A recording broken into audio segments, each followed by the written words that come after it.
we're going, Royce. Got it going. After technical difficulties, so we're fine. This is the thing. This is the thing for me. I don't do the typical interview question answer thing. I like to do a little background, and eventually in our conversation, your background comes out in terms of your experiences and whatnot. So yeah, welcome to the show. That's the way we do it. The one thing I got to ask though is I'm not going to pronounce your last name because I'm going to not do you justice. So if you could possibly do that for me, I'm horrible. I really am. Well, first of all, thank you for having me. I appreciate that. You're welcome. And you can butcher it however you'd like, but my full name is Royce D'Orazio. That's Royce. Just the cleanest, easiest way to say it. Easiest way to do it. All right, Royce. Well, thanks for being here. Now, going through, I'm going to be honest with you. I've been listening to a lot of your podcasts lately. I'm sorry. And it's not bad. No, but it seems like we have a little bit of a similarities in terms of what we have done, possibly in some backgrounds. And then I was looking through your blog, and I see that you do, you write a little bit on some politics, but you're also just about, hey, what's happening, current events, etc.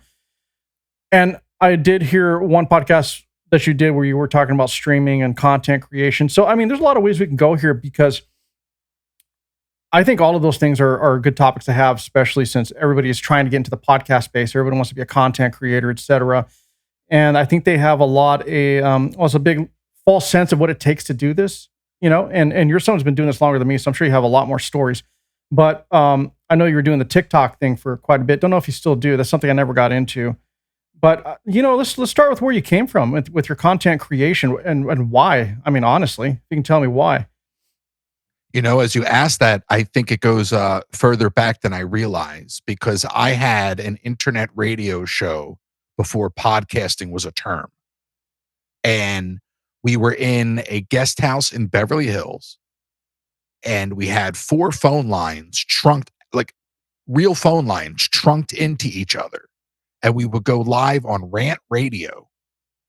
And we did this underground show for like 2 years every Sunday. Podcasting came out, and I didn't understand it at first. Turns out it just means recorded.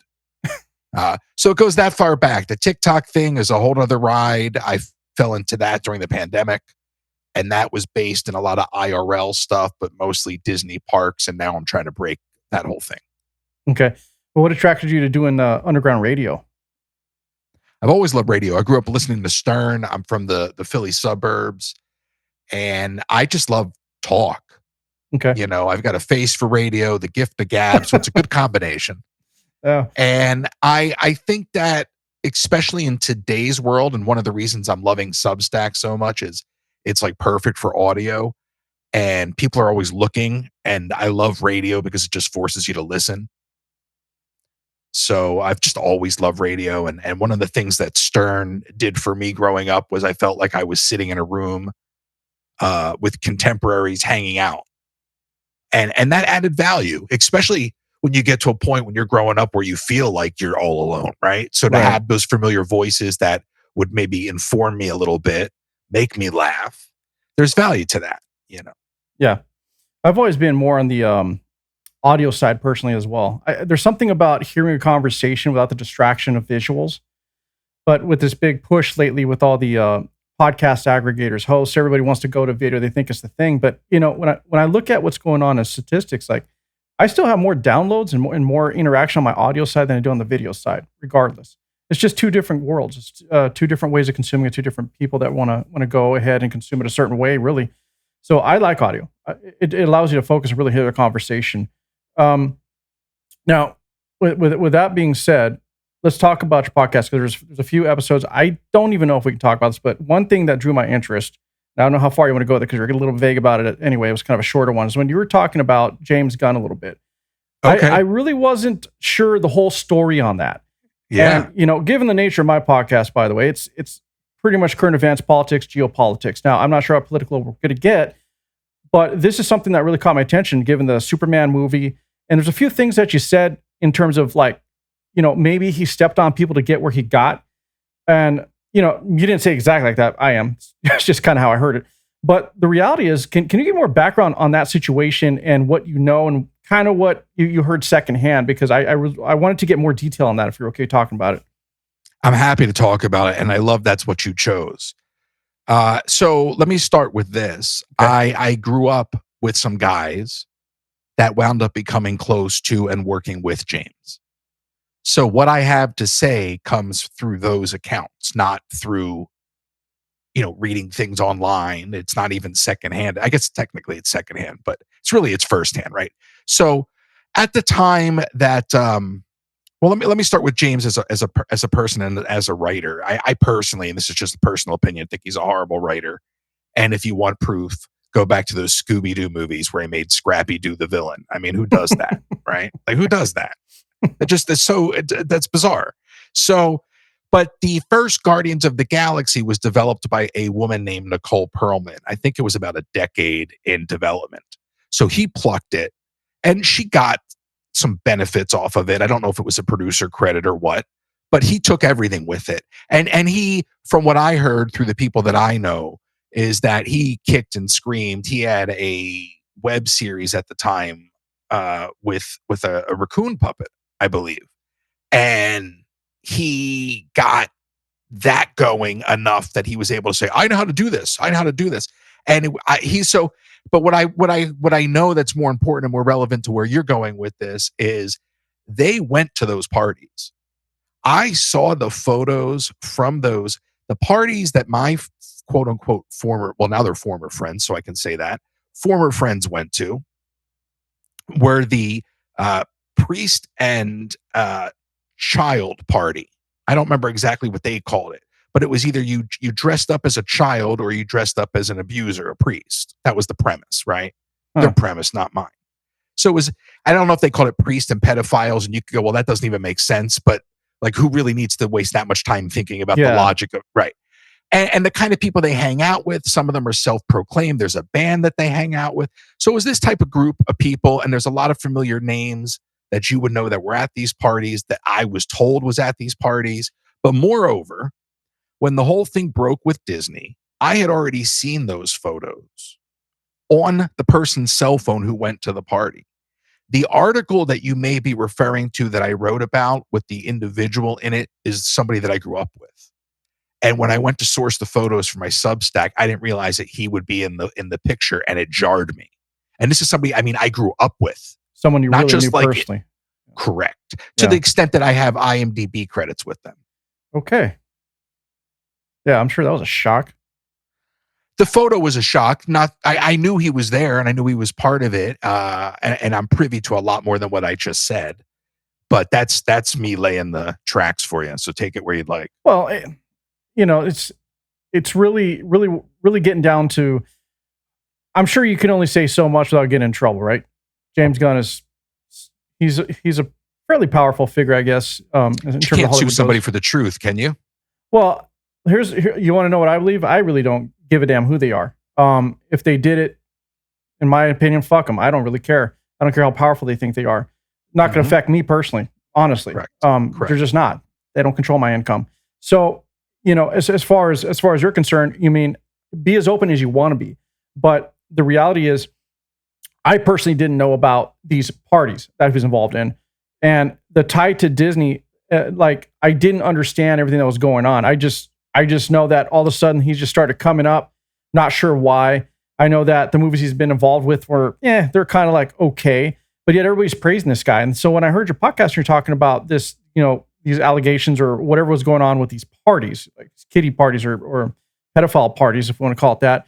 It really, really just caught my attention. I really was like, whoa, what the hell's going on with this? And it really, really raised the question because it sounds like you know a lot of people in that world, right? Just from growing up with people, you have associations.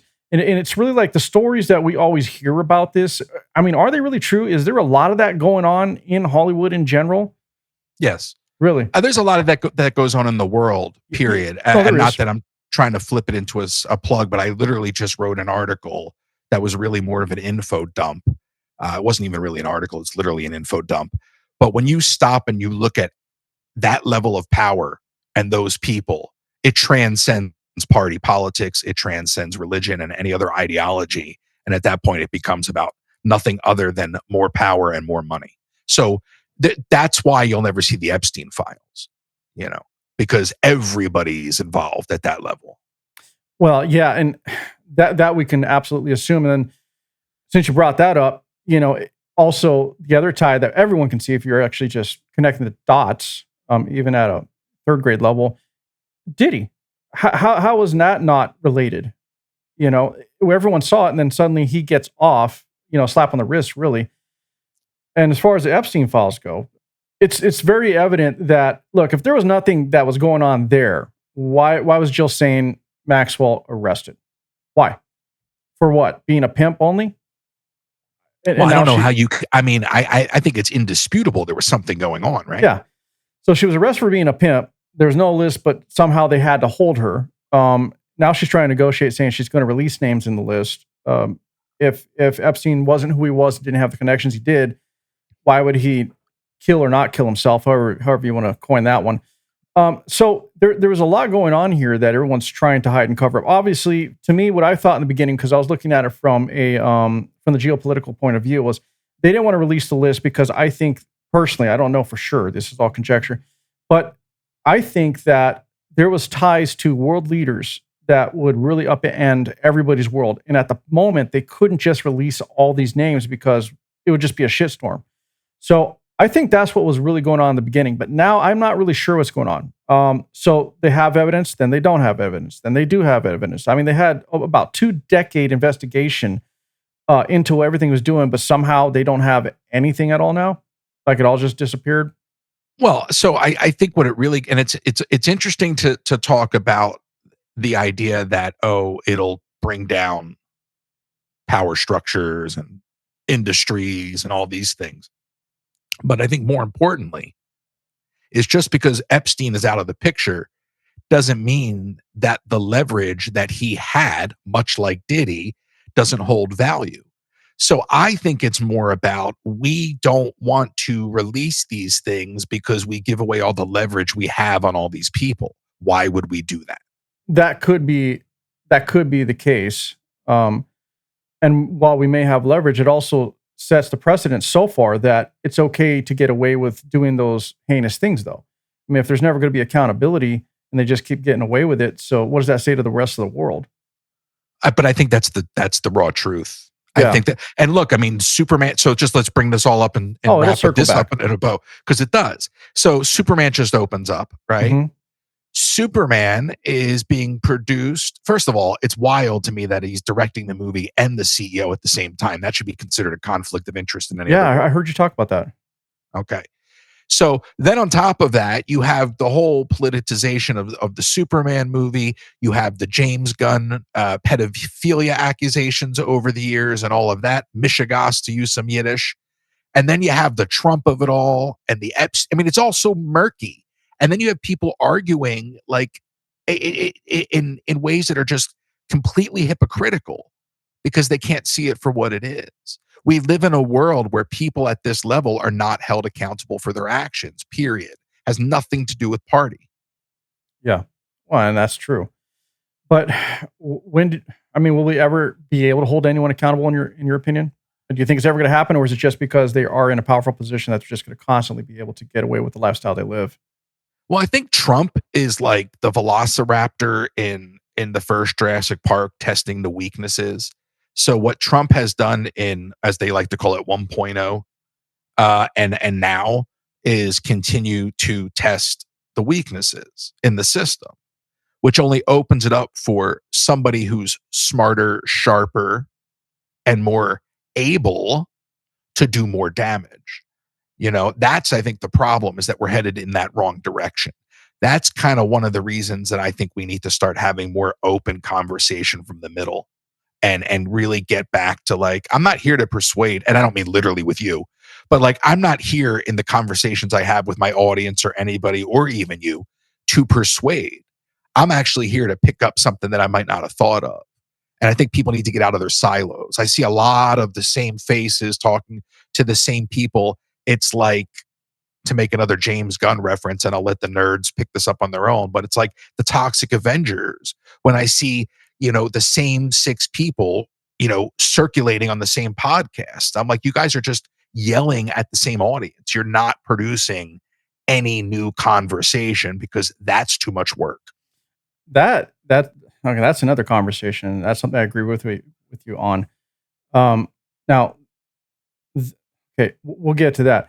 As far as the James Gunn thing, I mean, Epstein. It is what it is. We know it's out there. It's unfortunate what's happening. But as far as James Gunn was concerned, I don't even how many. I mean, how deep did this go with him? How long has this been going on with all these allegations? Because I literally don't know. I never paid attention to the guy, to be quite honest. And I'm so engrossed with so many other things that I do on the podcast that I really, you can only take so much in, right? It's a crazy world right now. There's so much happening. How deep does that go that you know of? So the whole thing that happened with Disney in a nutshell was they started unearthing old tweets. This guy comes from the trauma world. So he's always sort of been the alternate guy, right?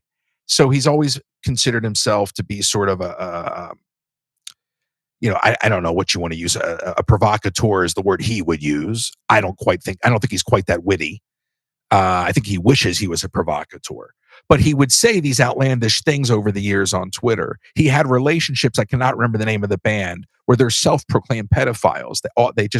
They would talk about going after young underage girls, right? So he surrounded himself with these types of people. Well, all I can tell you is that at the time that this happened, at the time that he was being fired, okay, at the time he was working for Disney prior to being fired, he was having these parties because I know people that went there. And my one former friend came up to me and goes, "Look at what I wore." And he shows me his selfie where he dressed up like a child with a propeller hat on at the party. And I looked at him like, what is wrong with you? Like, what part of you thinks this is something that how this is not entertaining? And then again, if you are suggesting you're a provocateur, there's no audience here. This is behind closed doors. So what I can verify, or what I can say verifiably, is that those parties happened during that time. One of the people I know worked. One of the people I know. I'm deciding if I want to say what I want to say, because somebody who's really sharp can put all the dots together. But one of the two people I'm talking about spent a long time getting close to James because it benefited their career. And it has, to the extent that you'll find James has producer credits on all of their projects. And so it's kind of one of those things where it's like, and that's the industry, right? I mean, I don't want to totally derail it, but I could tell you other stories of other situations, public stuff that you would know about, where I've worked with people who openly talked about these things as if they were okay. And these are people who, on paper, should be speaking out against these things, but they turned a blind eye because of their career. And I'm talking about people that work with Cosby, by the way. So it's sort of like one of these things where, again, there's no party lines anymore. I could tell you that I'm a Democrat. I could tell you I'm a Republican. It doesn't really matter. I'm making a ton of money. I'm turning a blind eye to your transgressions. Right. Why? That's Hollywood. That's really everything. It's not fair to just pick on Hollywood. No. But we're talking about Hollywood since I brought up the James Gunn thing. Yeah. So that's why we're discussing it. But it gets me is I don't have that mindset. Like, why? What is attractive about a child? Like, what is it about that type of person or people like that they need to abuse and destroy children? Like, why? I mean, I don't even want to have that conversation, because then you're asking me to get inside that mindset. And I can only tell you, because I know you listened to that particular episode, that I've seen throughout my life a lot of this stuff firsthand. And I think it always comes back to the same thing. People like to see what they can get away with. I know it goes deeper, but generally speaking, when it comes to power and abuse, people like to see what they can get away with. Can I say anything on this podcast? Yeah. So I worked with a woman who, at the time, was over at NBC. Now, she said to us at lunch one day, before this Bill Cosby stuff ever broke, when Hannibal Buress broke it, because she was a producer on the Cosby Show as a young woman, she said very flippantly over lunch, as if it was about running an errand, Bill Cosby used to force the PAs to give him blowjobs. As if she said, Bill Cosby used to force the PAs to pick up his dry cleaning, you know? Like it's just a matter of what you do, just part of your day. Now, that woman has an Oscar. She's, I don't want to make this issues that it's not, but on paper, you know, Democrat supporter. And I know these things firsthand because I worked on campaigns by happenstance that she was on. It's just a small world that way. And went on to produce other people and, you know, beyond Cosby. And so saw it for what it was back then, right? Went on to trade off of other plights and get an Oscar. I'm trying to be a little vague there.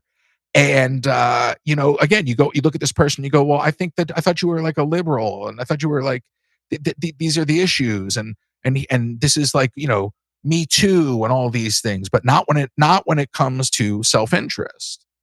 Right. But you have to ask yourself, if you were in that situation, what would you really do? I'm not really sure. I mean, that's the thing I've brought up in other conversations is like, for example, if we're talking about someone who's corrupt, right? We think we want our politicians and everybody that all of our heroes are infallible. Someone waves $100 million in your face. How infallible are you going to be? You going to turn it down? Are you really going to say no? Are you going to say no if someone gives you $100 million? So can we bring that back? Can we bring that back to the Epstein thing for a minute? Yep. And let's just trade that money formula there for a power formula. You're any of these people. You're Cash Patel. You're Dan Bongino, right? And you're brought into an admin, right? And you get a look behind the curtain. And you realize that, you know, you were manipulated to the extent that, you know, Trump knew he was never going to release these Epstein files, right? But now you're in a position of power, and you're being given the ultimate option. Do you give up your power, or are you silenced in exchange to keep it? Or do you choose to speak up and then become ostracized and become the enemy? And you can already see that Trump is taking the if you're not with me, you're against me approach by immediately turning anybody that doesn't agree with him, meaning his supporters, into the enemy to nullify this story. So it's just one of those things where you're like, you're trapped. Like, I mean, imagine those guys coming in there and thinking that they were going to shed light on something. And now they're like, oh, we're stuck. I mean, it's like the ultimate chess move, right? Yeah. I mean, you're as stuck as you want to be. I mean, if you, this is just really the moral argument, right? The argument of the morality of the situation. And the reality, and to me, it's, you're going to have to make that choice. I mean, you don't want to destroy yourself, but at the same time, truth has to be told to make sure that we can, you know, decapitate this power structure. And that's really, you know, what it comes down to. I mean, sure. Do you want to be beholden and held hostage by some, you know, greasy asshole who's literally just, you know, has no moral compass whatsoever, is taking advantage of the people in the system?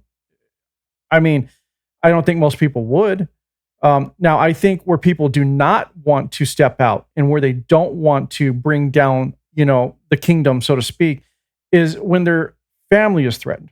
I think most people on the personal level can care less, but they don't want to sacrifice their family or the loved ones. And if that's what's being held over their heads, then that's where the issue is, I believe. Someone like Dan Bongino, I mean, if you want to talk about that, everyone has their opinion on this whole thing that's going on with this MAGA movement and all these individuals and, you know, self-proclaimed influencers and whatnot. But, you know, he gave up millions of dollars as a podcaster, and wants to go ahead and now become, you know, part of the FBI, deputy director, used to be a Secret Service agent. Great. He wanted to uncover things. So did Cash Patel. The whole reason these guys, or at least Cash, was even, you know, got any supporters because he was supposed to expose, bring things down. Then we can also have the conversation as to why the hell was Pam Bondi even put into the position she was. You know, as far as I was concerned, I didn't really see much of what she did anything in Florida. Sure, she talked tough, but I mean...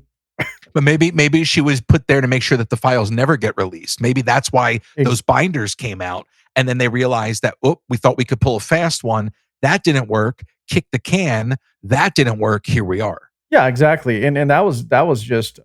that was... was hilarious. Is what that was beyond hilarious. That was the stupidest thing I've ever seen. You're going to give would you take a picture with a binder celebrating that you've got pedophile documents? Like, even if you were, it's not even just about that, Royce. It's to me, it's you're the White House. You're the White House. You're supposed to be held to a higher standard, and you're going to use influencers and give them this access that you won't give anybody else. Right. Well, what does that say about your administration? But that's why Dan Bongino got the job, right? Because the whole idea is that these people, this goes back to what you were saying about like family and doing things for the right reasons. The problem is these folks are there for fame and power. And now a guy like Bongino is in the ultimate situation. And by the way, I was just kind of laughing more at the influencers holding the binders, celebrating pedophilia, even though they're anti-pedophilia. They're still holding those binders and celebrating it. Oh yeah, no, I get it. I get it. But Bongino is in like the ultimate like lose-lose win-win scenario because he gets to choose power or go back to his audience. But neither one of those are predicated on doing what's right. No. It's all about self-interest. And I don't know him personally, so I mean we can only assume what he's thinking, but just from how he has carried himself and what he's done in media, I think he would have loved to have stayed on his podcast. You know, I think sometimes it's better to be on the outside. Once you're on the inside, you don't like what you see. I can't necessarily say I can put any blame on him because he's not really in charge. He's deputy director. I mean, at this point, he's towing the line. He's trying to be careful of what he says in light of representing the FBI and also being, you know, one of the prime picks by President Trump. Right? He had Trump support himself, so I get where he's coming from. So I can't fault him. But the problem is we're seeing an FBI that is really a repeat of what everybody else said was wrong about the previous administration's FBI. What's the damn difference at this point? There's never going to be a difference. That's why they call it the deep state. Well, exactly. So listen, here's what happens. You know, we mentioned Stern earlier. Yeah. And I always use Stern as the analogy. Okay. Stern railed on Imus his entire early career. Okay. And then Stern became Imus because it's inevitable no matter what your genre is. Okay. When you hit success, it's inevitable that you become the very thing you were railing against.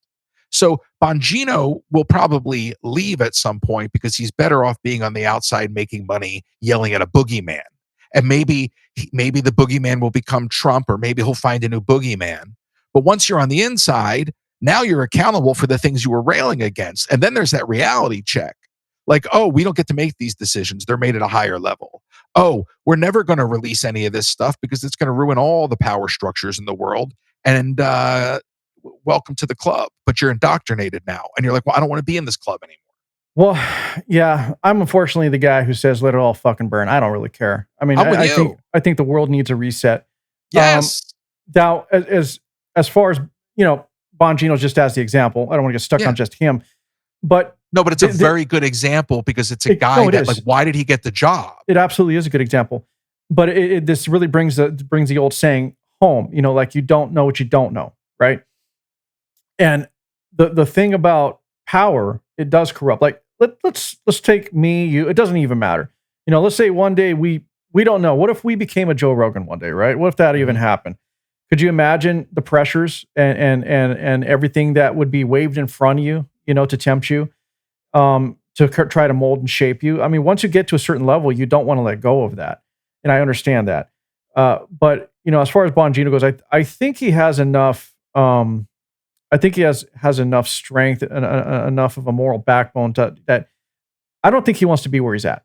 I think that he thought that he was getting into one situation where he was going to be able to make a difference. And now he's doing the, oh shit, what did I do? What did I do? Not that I was ever, to be honest, you know, I was never a diehard fan. I respected who he was and what he did. Didn't agree with everything he said, but at least he had, he stood for something. You know, he definitely wanted to expose, wanted to make sure that, you know, whatever was wrong was righted. And that's what he said. I mean, whether you like, you know, whether you're into being a Republican, Democrat, MAGA, to me, that doesn't matter. For the most part, a lot of his messaging was really about trying to right the wrongs. And now he's on the other side of it and he's looking like a jackass, you know, not his fault. He didn't know what he was walking into. So, well, that's exactly what I think it is. And I think, you know, now he's in a he's caught in a catch-22 because he's really damned no matter what he does. But his choices are power and money. I mean, he's going to be fine either way, right? And as long as he doesn't totally bite the hand, which is why if he does leave and go back to podcasting, that's going to be a tough nut to crack, because what are you going to do? You're going to start railing against Trump and the deep state?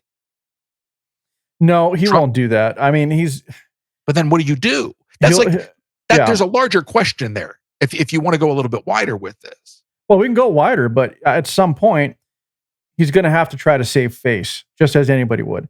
Yeah, but how does he do that? If you're him right now, how do you play this? The only way to play it is to kind of go against your own laurels, to be quite honest. You would have to drum up the story that, look, I got inside, it's so dirty, I can't clean it up.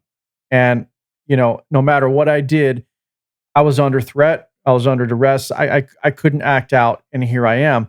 And while you're on the other side, there's no way that you would be able to say, look, everything was Trump's fault, the Trump administration is filthy. He's not going to say that. He is the sitting president.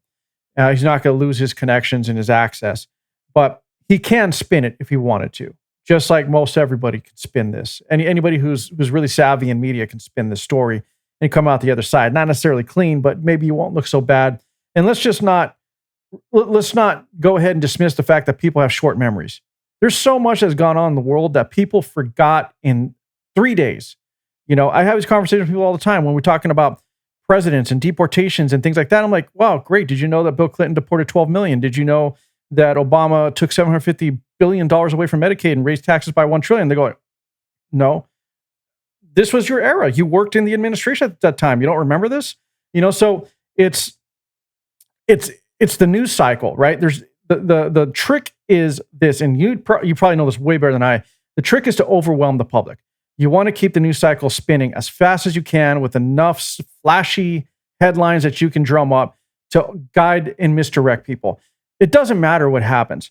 If you're able to move quick enough in media and move the news cycle fast enough, people forget, because our attention spans today are so short that nobody really is going to clamp down on it like a bulldog and not let go of it. They're eventually just going to be like, well, hold on. What did Elon Musk just say? Wait, what happened? What did Putin do? Their attention span is so short that I know for a fact politicians and people that have the power, as you say, and the money, they know this. That's why there's always the adage that, oh, they're rich and they're powerful, they're just going to get away with it, because they know they will. If you could belay it long enough, if you could belay and delay the investigations, the prosecutions, etc., you're going to get away with it. People lose interest and people are going to forget about it. And that's just a fact. It's just the reality of the world we live in. So it's unfortunate, but it's true. It's really true. That's the Steve Bannon strategy. Flood the zone with shit. I mean, that is why Trump says, I'm going to deport Rosie O'Donnell, because he's trying to distract from the Epstein conversation. Yeah. But he'll see it through. Now, here's the thing, because you brought up a lot there that I'm going to try to comment on all of it at once here. But he's a showbiz guy, for better or worse, and he fancies himself a showbiz guy. So I could see a Bongino exit being like, listen, I know you're going to have to go out there and you're going to have to say what you need to say for your audience to save face. And I know you're going to have to rail against me, but we're good. You know what I mean? I know that Trump knows that the game is played that way. I actually think, not to derail this, but I think Trump and Newsom are tight. I think so too. Well, they're pretty much family. You know that, right? Well, how often do you always see them at when you can see footage of them at parties and whatnot? They're not sitting there stabbing each other in the back. They're shaking hands, they're smiling, they're cracking jokes. They all know each other. I'm sure there's definitely animosity between some, absolutely, but they're all part of the same team. Realistically, they're all part of the same team. They're all politicians. They're all playing everybody for as you said, power and money. And it's all about manipulation. It's misdirection, sleight of hand. That's exactly what we're dealing with. It's like when the discussion came up about what Elon Musk wants to do. And I know you had an opinion on this with this whole third party thing. Great idea. It's not going to happen and it's not going to work. But we do need more diversity in our choices. We absolutely do. But there's just too much money and, as you said, power within the two parties that it's never going to come to light. It's just not going to happen. As rich as Elon Musk is, he's not as rich as every single donor combined in the two parties. He's not going to break the surface. It's just not going to happen. Well, I don't think a third party is enough to break the surface anymore. No, it really won't. They've tried with the Tea Party. Remember Ross Perot was probably the only one back in the day with enough money to get enough attention, and he bumped it. He did well, but still, it just was not enough. And it's not saying that he was the perfect candidate to be a president, but it was a good example of what could be done. But in today's times, with the amount of bombardment of information and social media that everybody wakes up to, and you just can't get away from it, good luck fighting that. You're just not going to be able to keep up with everybody else who's going to just be coming at you from all these other angles. So I don't think the third party is going to work out. It's a great idea. Does it need to happen? Sure. We have the Libertarian Party. Good luck with that too. They can't even decide whether or not they even want to be a political party. They have so much infighting because they can't agree on what they want to do, and they can't even agree on who's going to lead the damn Libertarian Party. It's just a shit show. What are our choices? And the independent party has become a workaround for anybody that needs to circumvent the rules. So, Andrew Cuomo is going to use it right now, but either party will use the independent ticket to play ball.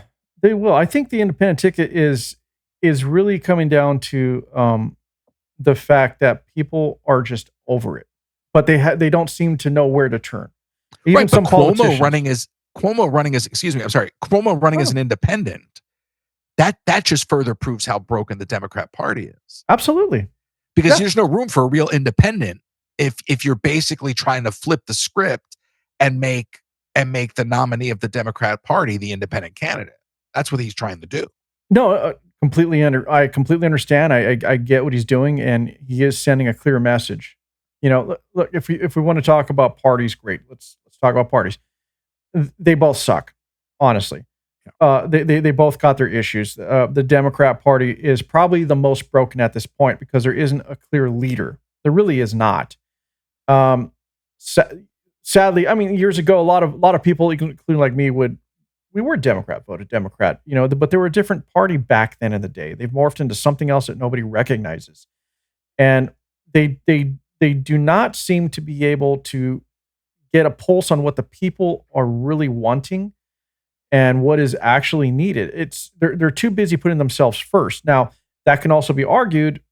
Trump's doing the same damn thing. Sure. But he won on the message of putting America first. That's what everybody wanted. We can argue whether or not he's coming through on his promises. Sure, we could.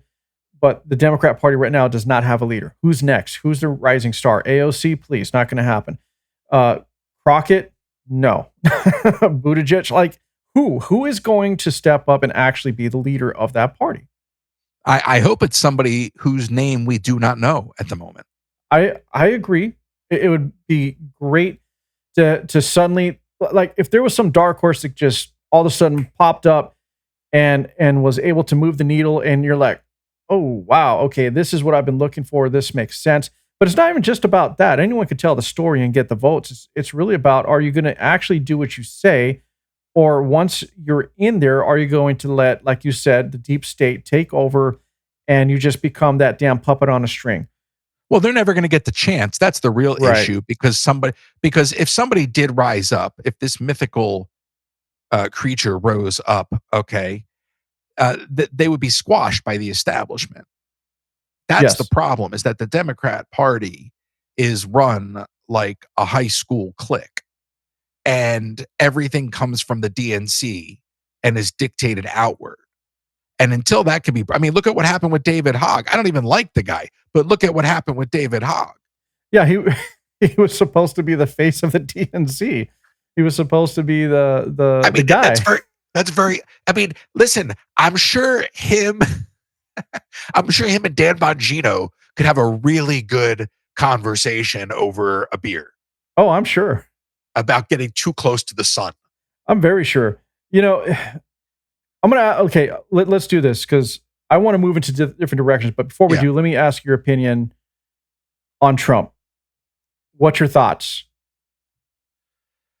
I think Trump is oddly one of the most consistent politicians we have ever had. And if you go back and you look at that interview he did in his 30s, and I never remember who the woman was that interviewed him. I always forget her name. I want to say it was Ronna Barrett, but he is somebody that everybody loved because he said really shocking stuff.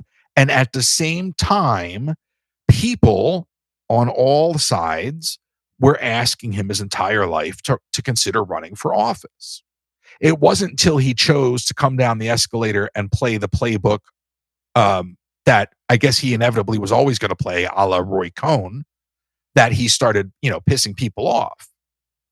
But I think Trump is not a product of our culture. I think that we just caught up. I think we just caught up. I mean, he's consistent. I don't think we bred him. I think that he's always been there. He's been in rap songs. He's been in movies. Yeah, he's iconic. And it was only until he got into politics and showed people how he would actually do things, despite what he said all along, despite all the wild things he would say on the Stern Show. And then people are like, well, wait a second. We don't actually think if this is the way you're going to lead that you should be a leader. It's buyer's remorse. It's buyer's remorse. Yeah, good way to put it. Yeah, he's not presidential. That's the thing about him. He's not. But he's hilarious. Absolutely hilarious.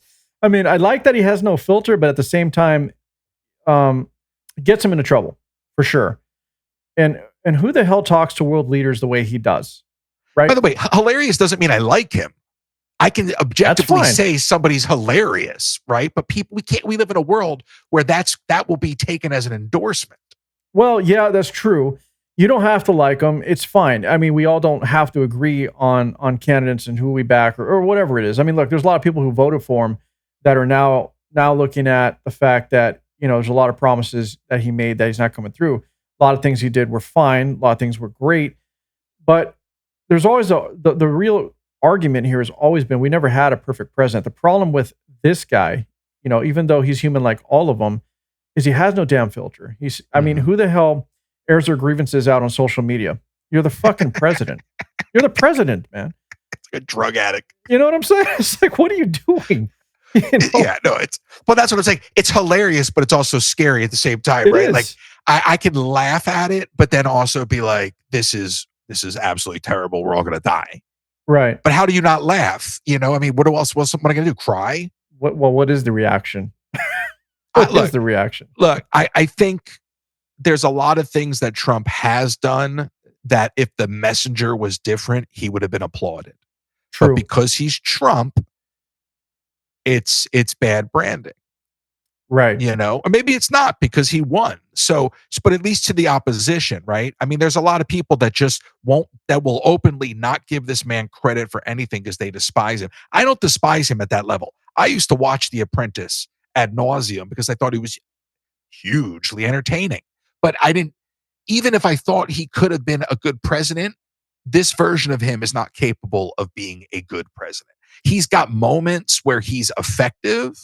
Right. But he is surrounded by some really dangerous people. I don't think he cares. No, he doesn't care because it's all about, again, self-interest. Yeah, it's self-interest. And honestly, this is his last term. He doesn't care. He's going to burn bridges. What comes next is far more dangerous and more concerning. Peter Thiel-backed J.D. Vance presidency has the ability to do far more damage to this country than anything Trump's capable of doing because his brain can't move fast enough. The thing with Vance is I could see what you're saying and why it would be dangerous to the degree that you're speaking or where you're coming from, because Vance is a polished person who knows how to present himself and knows how to speak well. He's eloquent. He's educated. He's everything. And Trump is educated too, but Trump just doesn't care. He's always been rich and famous. He's always been powerful. So in his mind, this was just another notch on his belt. Honestly. You can tell. He said in that interview in his 30s that he would only, and because she asked him, again, I never get her name right, but she asked him, would you run? And he said, I would only ever run if I was broke because people would elect me because they'd feel sorry for me. He is so honest in this interview in his 30s. Yeah, I mean, it's a version of him that we don't see. And I watched this thing from end to end with my jaw on the ground because it was just so fascinating to hear how open he was. But Trump is a guy that is just smart enough to get away with a lot of things, and just smart enough to keep the house of cards going. And a lot of that he learned from other people. Yeah. Do you think he's done anything good? Oh yeah. Yeah. I mean, even when he's doing bad, I think he's doing good, because I think that you need the bad to breed the good. So I think that if Trump is showing the worst sides of what this country has to offer, that maybe it'll breed better leadership, and maybe this is rock bottom and we can actually get somewhere productive. But I don't think the Democrats have anything to offer towards that solution. No, they don't. We need a guy like you. What we need is a guy like you. Who is this girl who she just lost, but she was running with a Discord and a TikTok? You know what I'm talking about? No. I wish I could remember her name right now. Her last name was Fox. I really don't recall. I should, right? Well, the primary was yesterday. The primary was yesterday, and I apologize for not remembering her name, her first name. I've literally been doing nothing but interviews and podcasts, so like I'm kind of disconnected, even though, you know, I should know that since it's the nature of what I do. But yeah, I literally have been disconnected. I've just been having podcast after guests, and I'm finding that I'm learning stuff from people I'm talking to in real time. I'm like, what? Yeah. I don't know that I should. So I apologize. I don't. No. I really only got dialed into her in the last 3 days, to be fair, right? So, but she didn't win, but her campaign, she's an influencer, and she wound up using Discord. Interesting. And I think that's really the next generation. So I think that when you talk about rebooting and overhauling, it'll be a whole bunch of people that are doing direct to consumer politics that doesn't involve money, that just involves online organizing. I mean, could you just imagine if they got rid of all of the lobbyists and influence? You don't have to get rid of it. That? You just circumvent it. Yeah. Why do we keep asking people for money? Oh, just $5 more. George, just listen, help me out. Just $5 more. We didn't make our goal, and we're still not going to make our goal, and I'm going to ask you again tomorrow. Just $5 more. Right. I'm like, how much more money do you friggin' people need? You're running on the fact that people are barely getting by, so stop asking for money. So the way we take money out of politics is to just not allow money to rule our politics. Start electing people using social media. It's free. Well, yeah, but that's not the people's choice, really. That's up to the politician to do that. But she's a disruptor, and she's a proof of what's to come, because somebody will do it louder and harder than her, and maybe it will be her next time. But when it's that disruptive, they won't be able to stop it. Yeah, but it's also a big reason. Like, it's not new though, right? That's a big part of why Trump got elected. He did take advantage of social media. You know, he also had the money, but he was also extremely popular in social media. Yeah, but look, I mean, Trump, you know, they say he wasn't a politician. Trump was a politician, right? He's a businessman. He's a big time donor. He may have been on the outside, but he was in that world. We're talking about young folks from the outside that aren't in it for money or power or book deals, that are like, hey, I got a job. Let me just come do, pass some legislation, get some stuff through, help the people, and go home and go back to work. But that's the way it should be. Yeah, but I mean, that's the hope. I mean, you're talking about a unicorn, man. And honestly, everybody has that intent. Not everybody, but a lot of people do have that intent. Most people who want to get into politics want to change and help. They're not necessarily getting into it because they know, unless they come from a long line, within a family that was already involved in politics. But most people from the outside, they don't know what they're getting into. I think the corruption just comes with a job, and it's almost like you got to pick and choose your battles and your poisons. I think most people start wanting to make a change, but once you get in there, it's a cesspool, man. Trying to ward all that stuff off, all the influence, all the money, all the power, everything that comes with it. It's hard to stay the course. No, I get it, but that doesn't mean it can't be done. And I mean, if you just look at innovation as a whole, it's never easy. But so one of the guys I interviewed when I first started my podcast was a guy, former mayor by the name of Keith Ramos in New Jersey, small town. He got involved in the politics because he got involved with politics because he went up to the current mayor at the time after a meeting, after a public meeting, and asked him some questions about how money was being allocated. And the mayor turned to him and goes, "You don't ask me these kind of questions. I'm the king of this town." And he was like, "Did you really just say that to me?" And he ran and he beat this guy. And he was able, and I can't represent what he did eloquently enough to even try right now, but he made a difference in his town. And I said to him, "What's next?" You know, like, because you would think now you move on, right? You go a little bit higher up the ladder, but it comes back to just your point, and it's a lot of work. And I don't, doesn't know if his family is ready for it. And, once you dip your toe into the bigger pool, you open yourself up to all sorts of exposure. And it's a big decision. But this is a guy who was still a working class guy from the outside, didn't like what a politician said to his face, and took the reins. So it can be done. Oh, I know it could. And I'm not trying to be too negative about it. It's just I'm not saying this for your benefit. I know you know these things. I'm saying it for the people listening, because it's the people listening that are going to run. It's quite okay to have an opinion. And it's also okay to be disenchanted about the whole situation, as far as I feel, because we all want better. We all want change. I don't disagree with what you said. Absolutely, you're correct. If there's a possibility, fine. But there's nothing new under the sun. I mean, like you said, the lady that was using Discord, whatever. Look, it's all it is the delivery. It's just the way you're communicating. But outside of that, you still have to present yourself as someone that the people want. You got to make people believe that you really, truly, in fact, do want to make the change, and you're going to do it on behalf of the people. And so now it comes down to the reality. Who's the better salesperson? Regardless of what's in your heart, it's whoever the better salesperson is.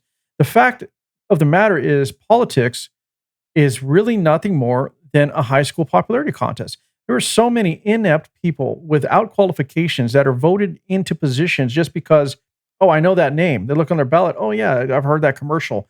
You don't even know anything about the guy. But so you're absolutely right. But that brings it right back to our earlier conversation about television, because TV turned it into a popularity contest. Yes, it did. In the era of radio, you would be able to listen to the message, not be staring at the messenger. Right. But there's still influence in radio as well. Of course, so but it was a huge shift to be able to now suddenly, optics literally factored in. Are you talking about government psyops? No, but I'm just talking about the fact that as soon as you have television, just messing with you. No, I know, but as soon as you have television, the conversation just becomes, oh, look at him. No, you're right. It's easier to manipulate with when you have the visual component. You can always imagine what the person is. You could drum up. It's like reading a book, right? If you read a book, like movies and books are the same thing, really. Just one's the visual component. But when you read the book, you have a whole different idea of the character. You have an entire different idea of what this world is this person lives in. And then when you see the movie, that's why you're disappointed. You're like, this is not what I read. This isn't what I drummed up in my mind that I was getting behind or what I loved. And so that visual component is needed to manipulate people. Absolutely. But with audio, you can't. If it was just an audio side, it's easy for the candidate to also hide behind as well. It's harder to make the connection. Some people are savvy enough to tell when someone's lying. Like you can just look at him and be like, this guy's full of shit, right? You can tell at the gate. But you're not wrong. Yeah, the visual component. It's a big part of marketing. It's what it is. Everything that we're talking about in campaigning is just marketing and sales. It doesn't matter what your stance is. It's how you can sell it. It really is. And if you know how to talk and you're eloquent, that's what people are going to eat up. It's like the Obama administration. Obama administration is a big example of that.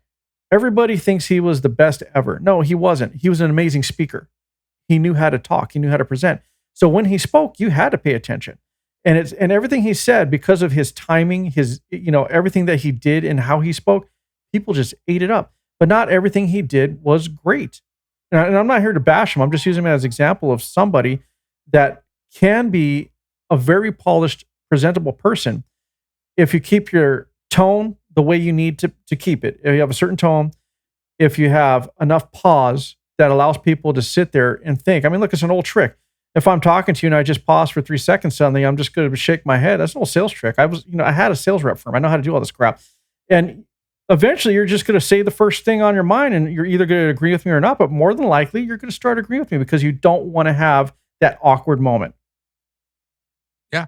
No, and the thing with Obama, I mean, you're talking about that's not just Obama. I mean, I look, Obama's first term, I think he, came out strong. I think his second term was all lame duck. Obama had great speech writers, and he was a strong orator. So, when that guy can get up there and play the teleprompter like he's Hendrix, then yeah, it's going to work. Now, some people will say Trump is not a good messenger, but you could argue he's a very effective messenger for all the wrong reasons. So it just depends. I mean, part of it has to come with the tone of the country, right? I think that, again, we caught up to somebody like Trump, or enough people did, where they're like, okay, well, we identify with that as real talk. We'll take it. We don't want to be spoken down to. Yeah, I think what it was is I think a lot of people felt he was saying what they always wanted to say themselves, and he always has. Yeah, and they saw someone who wasn't mincing words, wasn't holding back, like, oh shit, what? Now that's my guy, and that was the appeal. That really was the appeal. And yes, he is a politician, but look, we're not going to fix this, Royce. We're not. I like having these conversations because I like having, I like having other people's perspective and what they think of the situation. I don't know where we're going with this. I don't know what's next. I mean, honestly, I wish a president who was elected can just throw away the party politics. I'm tired of everything being so politicized. I want the president to actually look out for America and look out for the people. It doesn't matter whether or not the Republican Party is getting points or the Democratic Party is getting points. I think at that point, when you become president, you should be neutral. You should be center. Right. That's what you should be, because you got to work with both sides to get anything done. I don't know when that's going to change, but man, we need that so badly. We really do. I agree. I don't know how we get back to that. And again, maybe this is rock bottom and there's nowhere to go but up.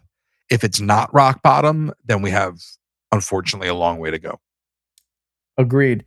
So let's talk about media, because you kind of alluded to that earlier when you were talking about podcasters and basically everybody having this circle of friends, right? You always see the same guys all over the place. They're all stroking each other's egos and patting each other on the back. And, I could drop names because like you got like the Dave Smiths with the Tucker Carlsons and the Rogans. And then, now you have, Gerald Cooper, the Martyr Made guy. It's like, no matter what happens, even with Piers Morgan, no matter what anybody says, it seems like this whole team just jumps to their aid and goes, yeah, you're the man. And you also got Dave Smith thinking he wins every damn argument there is in debate, regardless of what he says or what his takes are. So the problem I see with that is, it's a blatant, to me, and I don't know if everybody does this intentional, but for example, let's just talk about, you don't have to, but I will. Let's just talk about like Gerald Cooper, for example. I think he's an intelligent guy. He denies he's a historian, but then he says he is one. If someone calls him a historian, all of a sudden he is one. If he gets called on his shit, then all of a sudden he's not. He makes comments, right? All of a sudden Hitler wasn't such a bad guy.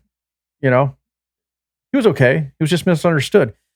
I don't understand what it is about this revisionist history bullshit that we're going through right now.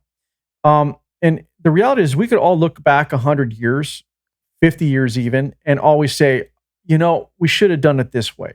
They were wrong. There's a big difference of living through the time period versus scrutinizing what has been done before you were born. So what are your thoughts on this?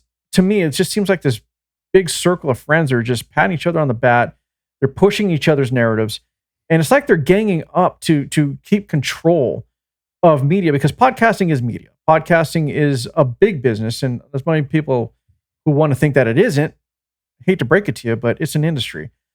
What's your thoughts on what's happening lately with this movement, with these podcasters who just seem to be doing nothing but making sure that they're the first and only voice heard, and anybody who has an objection is suddenly a deranged idiot that doesn't have their facts straight? Well, the first thing I think of is like an Ian Carroll, okay? Yeah. And because when you talk about the Holocaust and Hitler and all of these, I shouldn't say all, but a lot of these folks, they practice how can I say this? They practice a faux intellectual curiosity. Okay. So it becomes okay to ask questions in their mind. All right. In the guise of, well, we don't know this and we don't know that. And it becomes this fake intellectual curiosity, but it's very, very dangerous. And they love to do that when it comes to the Holocaust and anti-Semitism. Okay. I think from the independent content creator journalist perspective, I don't think there's much of a thing as an independent content creator. If you go look at most of these folks, the big ones, not all, a lot of them, they trace back to Nightco. Okay. They trace back to Chernin, Peter Chernan's Chernin Group, which is backed by Qatari money, the QIA. Okay. Chernin has investment. The Chernin Group has investments in Spotify, which obviously has a deal with Rogan. They're invested in Nightco, which manages Kai Sennett and Hassan, I believe, and the Costco guys. So when you see all these independent creators, whether we're talking politics or we're just talking creators, they're generally being funded and managed by only a handful of people. So they have the illusion of independent. Go down that rabbit hole of Nightco. I think it was his name, Reed Rusher. Go down that rabbit hole of Nightco and Chernin Group, and you see how much of that money is all that those independent companies funnel back to that money. So you think it's just being controlled by just a small handful of people? Like, here's the personality, we can get behind this guy, and now once they got him to a certain level, they're just controlling the narrative? No, I don't think it's that thought out. I think it's more like, no, I really don't. I think it's more like this is business, and we don't really give a shit what people are saying on either side as long as they're keeping things murky and people arguing. Right. Okay, because at the top, none of this exists. They're all these politicians on both sides of the aisle are doing blow and shots on K Street together. Okay. To go back to Gavin Newsom's ex-wife was dating Donald Jr., Trump Jr. Yeah. Okay. It's all everybody's hanging out. Okay. So at a certain level, they're all in their 1% club. All right. And we're stuck playing this game of party politics or identity politics or whatever you want to call it. And I just think that we're blinded by that, because at the end of the day, it's are there people out there trying to do an independent thing? Yes. I don't think that the controlled independent media is necessarily being handed a narrative, but I think when the people at the top are making money off of whatever they're saying, they don't give a shit what they're saying, because ultimately they get the final word because they control the purse strings. Yeah. These guys are also extremely disingenuous. Oh yeah. Because Sean Ryan, for example, I remember watching one of his appearances on Tucker, for example. The whole time, I'm not in it for the money. I hate the money. I'll never do it. And on the other hand, I'm building this multi-million-dollar studio. Well, which is it? You want to do it or you don't want to do it? You're in it for the money or not? If you didn't care, why are you putting so much investment of your time and money into this thing? Like, it doesn't make any sense. There's a lot of people like that come to mind that I go, you're just in this for money. You know? Because if you all got together and actually wanted to affect something, you could, but you don't want to erode your revenue. I mean, there's some people out there I like, right. But there's some that I could think of, and I don't want to get into pointing fingers, because some of these people I kind of have dealt with in the past, so I don't feel like blowing that up yet. But there's some organizations out there that went from anti-Trump to fundraising off of that to now we're a media company and we're no longer a PAC. And you're like, oh, so this whole thing was just a scheme to launch a media enterprise, and now all you did was fundraise to prop up your quote unquote independent media outlet, and now you're out there continuing that grift. Yeah. Well, the grift is real. Listen, look, I've been accused of grifting. I'm a live streamer from TikTok. That's all I've been accused of is grifting. It's okay. It's not for me to get you to talk badly about anyone in particular. But I don't have a problem calling out people. I never have. I can care less. Because the reality is somebody has to. And there's people out there, they say stuff about me too. Like, who cares? You know, at some point, you got to be able to stand for truth if you can, or the truth we know anyway. Because again, you know, it's like I said, everything that we know and our assessments and our opinions are only as good as the information we get, period. You know, and I've always said we're, you know, right today, wrong tomorrow. Always happens. You're never going to be in, yeah, you're never going to be information. Yeah. So, but when I see what you just mentioned, the grift, for example, when I see someone like, and I'll just keep drumming it because I can care less about what this guy thinks, but let's say like a Dave Smith, and it's not because I hate him. I don't. I respected his intelligence. I thought he was great when he first came out, but now you can clearly see it's like he's just kind of just going with what works. You know, it's always the same argument, the same thing. We don't have to stay on him. I just use him as an example. No, but and I don't really know much about him. I know the name, but let me ask you this. No, I'm just using him as an example. Yeah, but let me ask you from the perspective of grifting. Yeah, isn't it really all about perceived value? And I can argue both sides of this, but isn't it really about like how many people pay for Netflix and do nothing but scroll the menu and never watch? You look at 40 things and like, I think I'll watch nothing. I'll just go to bed.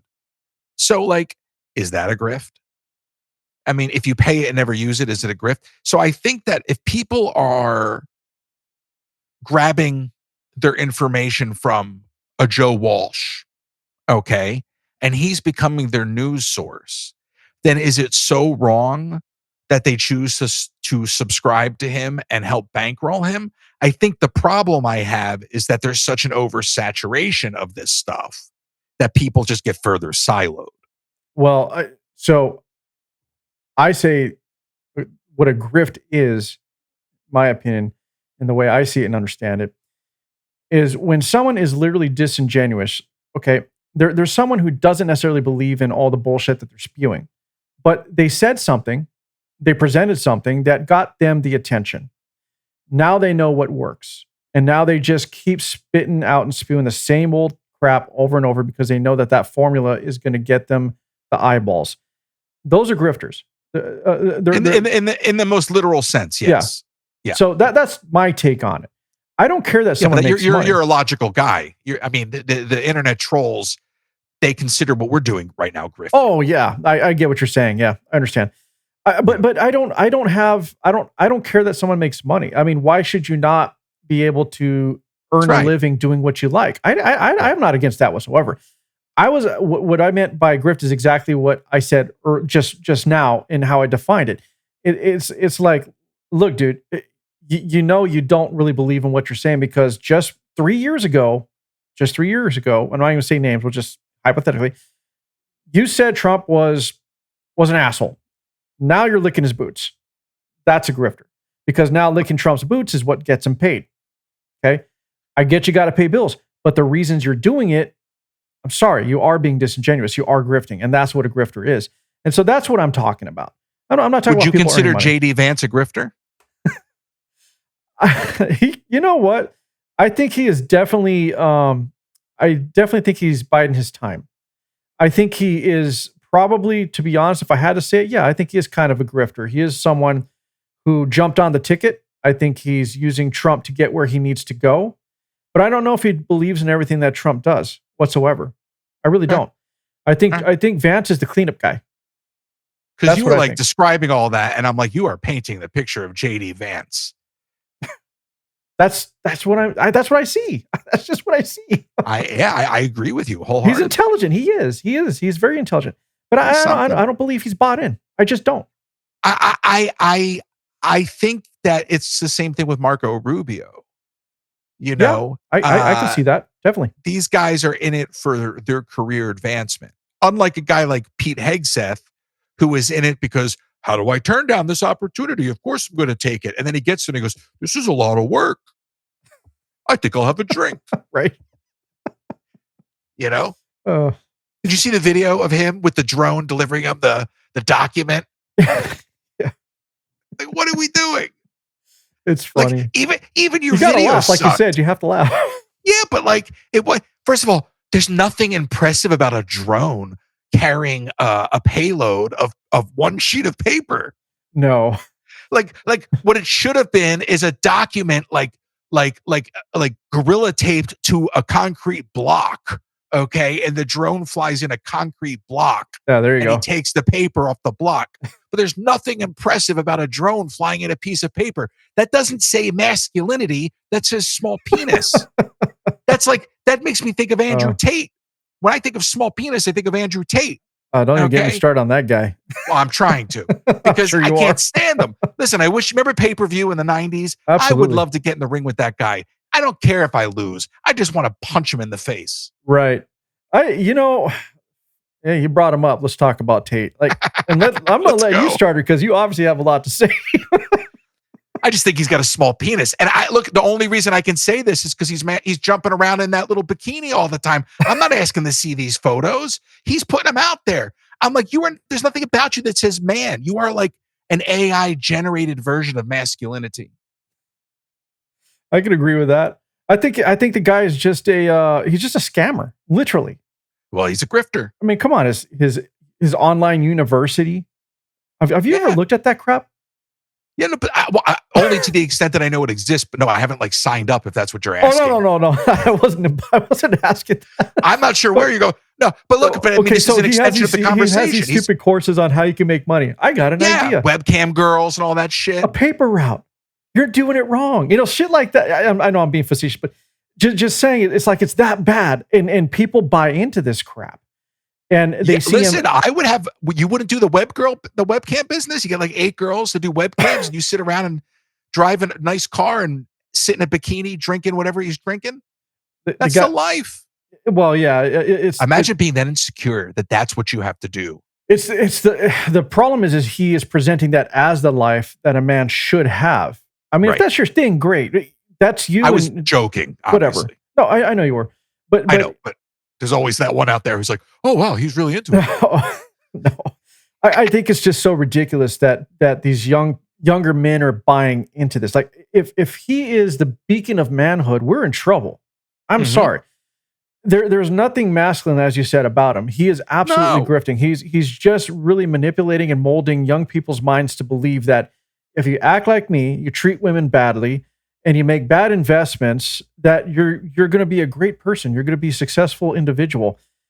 Everything he's doing is just like it's a house of cards, man. He's just weak. He's a weak person. He is weak. And sure, when he gets mad enough, all of a sudden it's like, let's get in the ring. Like, bro, listen, that ship sailed.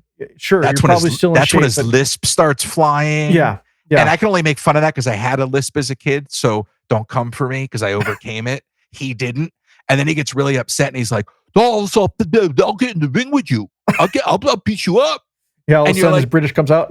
Yeah, like you know what he looks like? He looks like if Bam Bam from the Flintstones grew up, but never saw a therapist. You know what I mean? Because he's like Bam Bam. It's like, now I can't get that out of my head. Yeah, give him a giant drumstick or something, a chicken wing, and put him in one of those fakakta things, and he looks Cro-Magnon. So what? Or Bonk's Adventure from Turbo Graphics. Remember Bonk's Adventure? Yes, absolutely. That's Andrew Tate. I remember that. Shit, you're going back. Hey, what is your thoughts? I have thoughts. We probably are very much on the same page with this guy. What were your thoughts about these podcasts, these conservative podcasts that got behind this guy and platformed him and gave him the ability to do this podcast tour? Like, why is Patrick David having someone like him?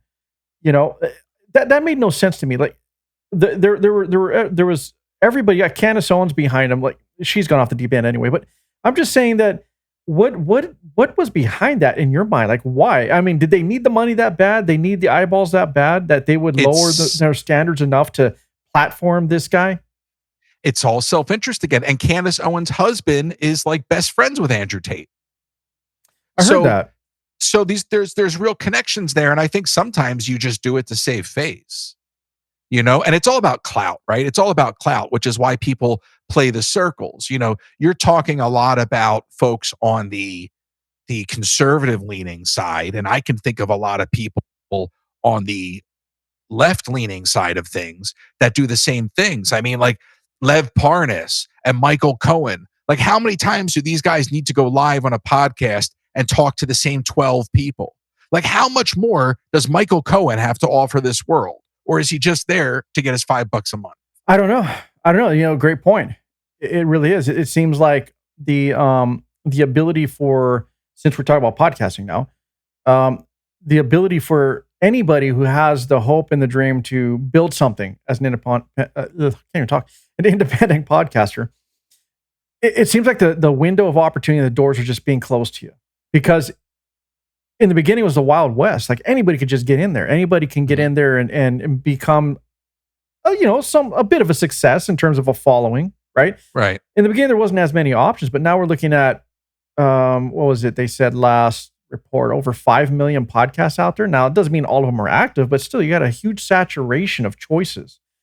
And who's going to be presented to you when you open your app? These apps are like Apple, Spotify. Look, I've done enough in business to understand how it works. I've been in sales. I understand how this works.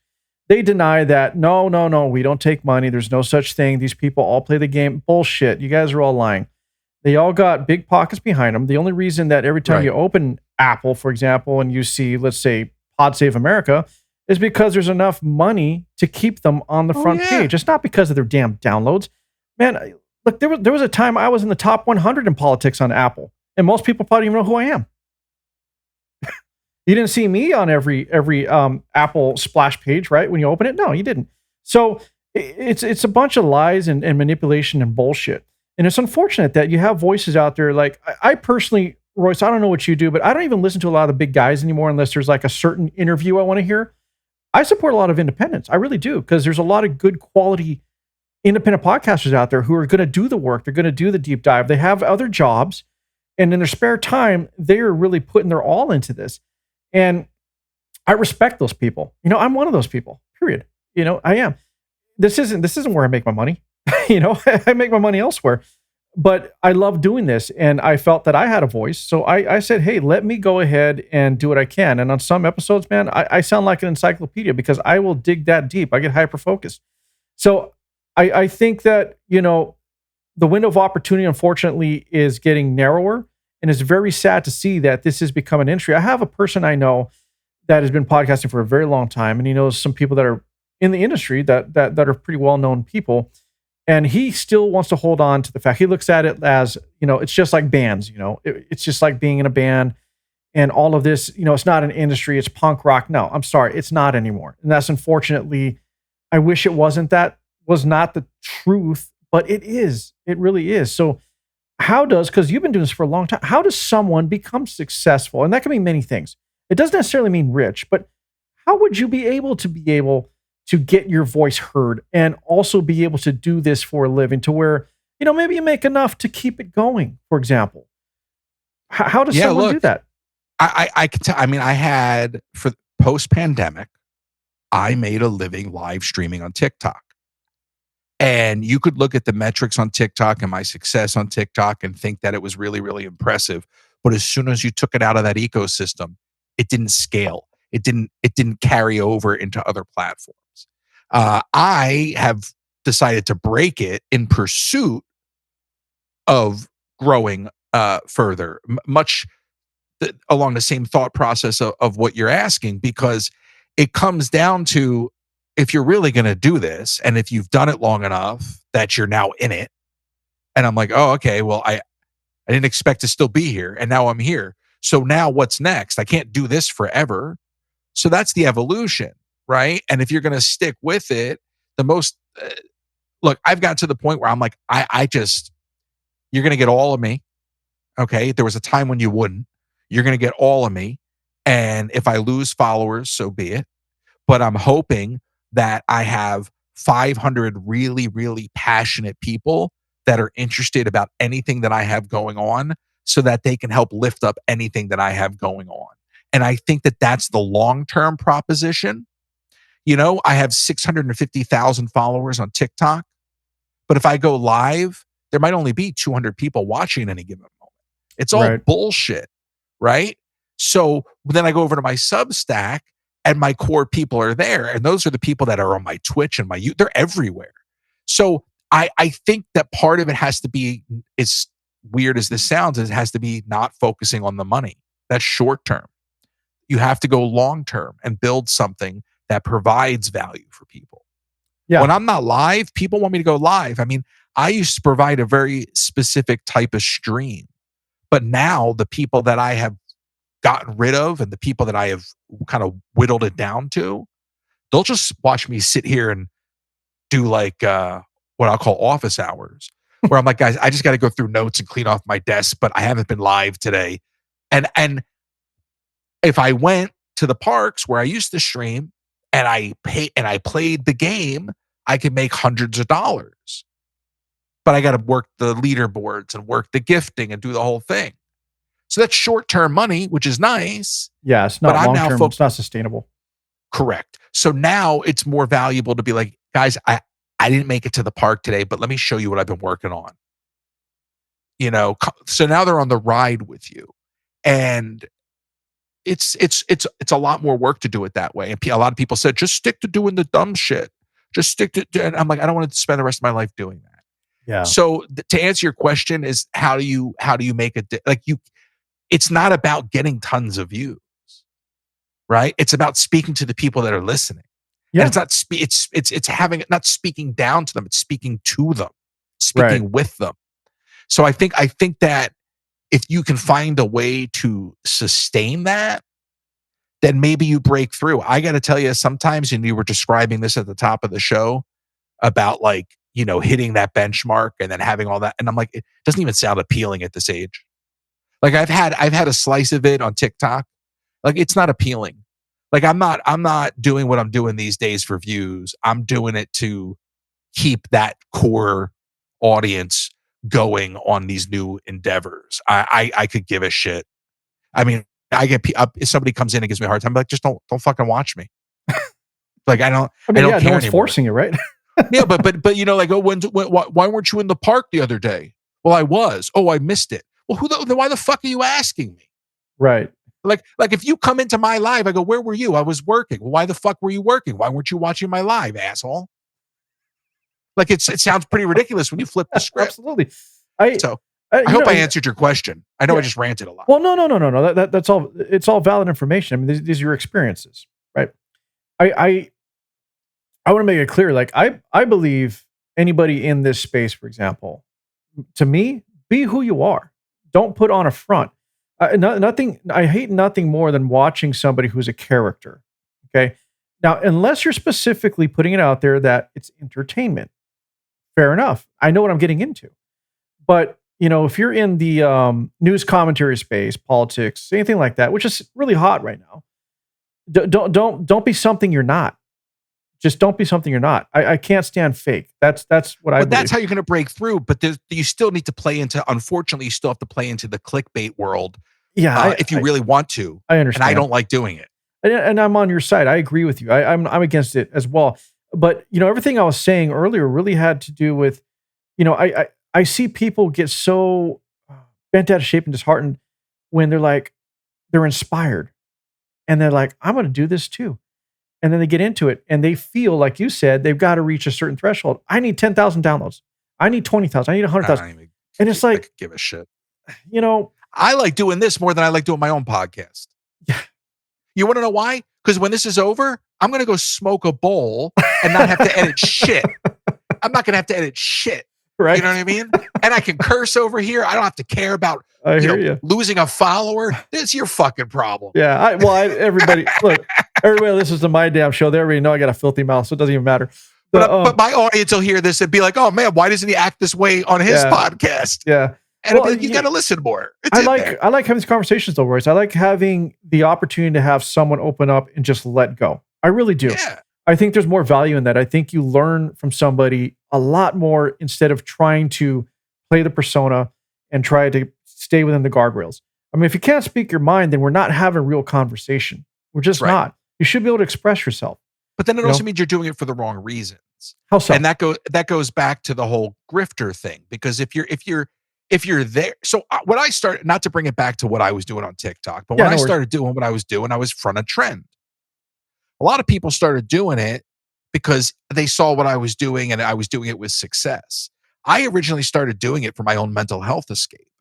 And I think because I was just having fun and being me, that people latched onto it, but I maintained an air of professionalism. What has happened over the years is there's nothing left to do. So now I just satirize it and let it rip all day and just look for the punchline. You know what I mean? Because it's an oversaturated market. So there's nothing left. Because now everybody's doing it for the clout.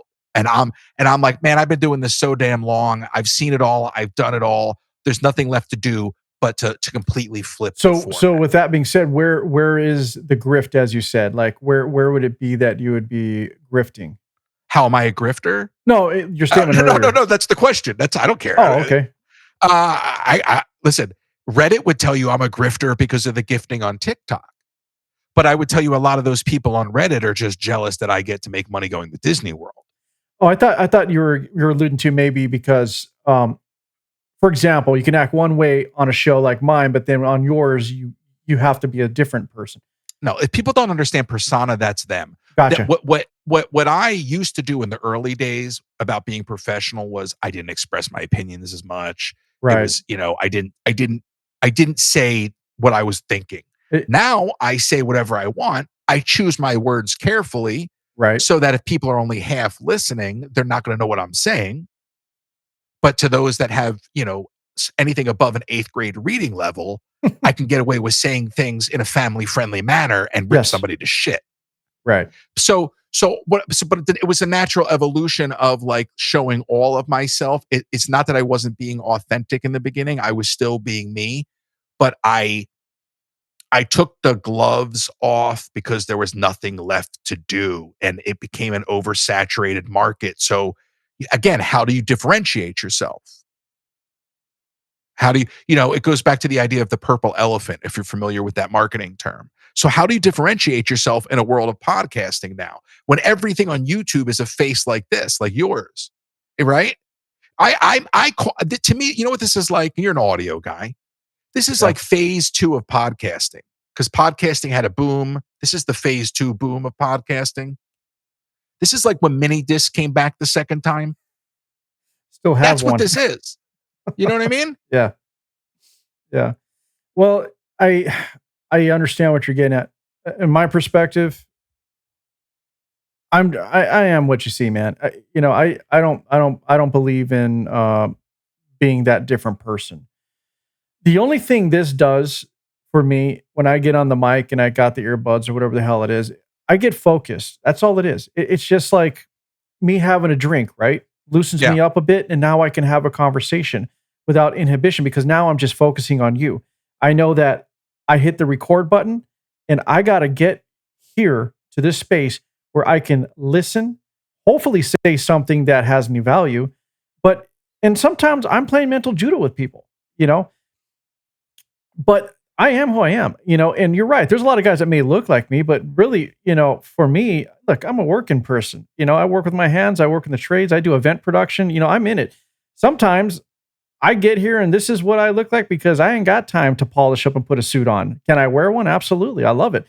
But right now, hey, I'm more concerned about having a good conversation and making sure that people can hear what we're talking about. Right. So will this change someday? Possibly. Who knows? But at the moment, I just meant microphone face. I didn't take it as an attack. I didn't take it as an attack. I know, I'm just talking about. But I'm saying the world we're living in, it's microphone face, chair, square. Well, no, there's guys like this. Come on. There's the ex-military guy with the hat and the tight shirt, and there's a lot of that going around right now, and they think it's because it's cool and it's this whole manosphere thing. It's like, it's just a shtick. It really is. That's all it is.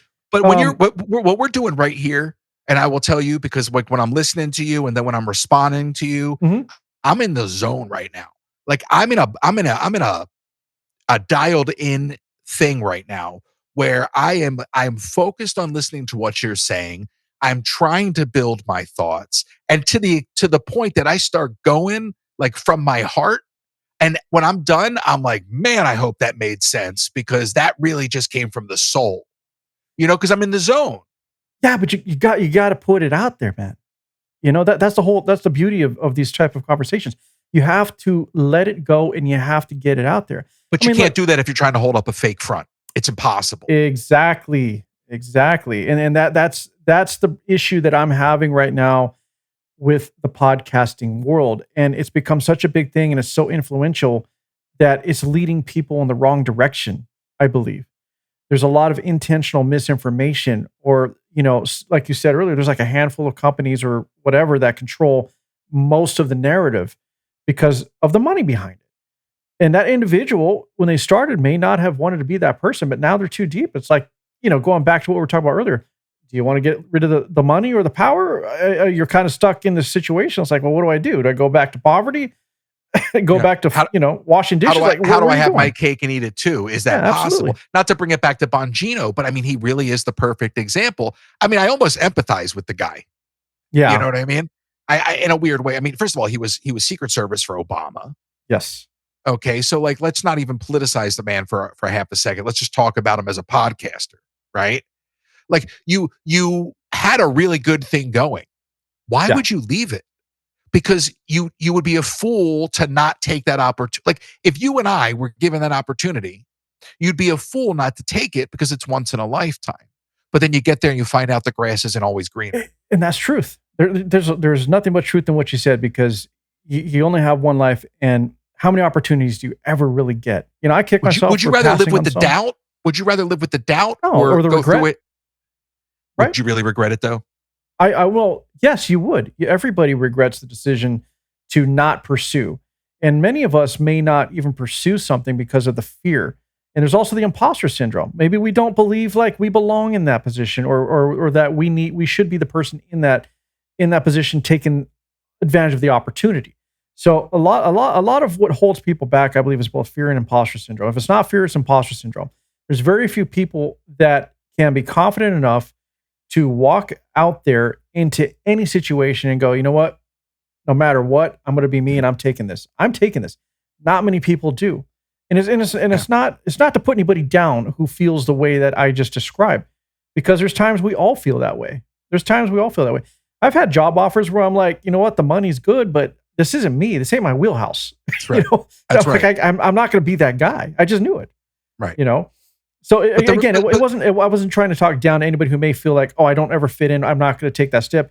There's a lot of fear. I've always had the entrepreneurial spirit.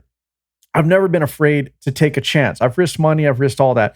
You have to. And I'm not some multimillionaire, by the way, but I think I did pretty well for myself considering.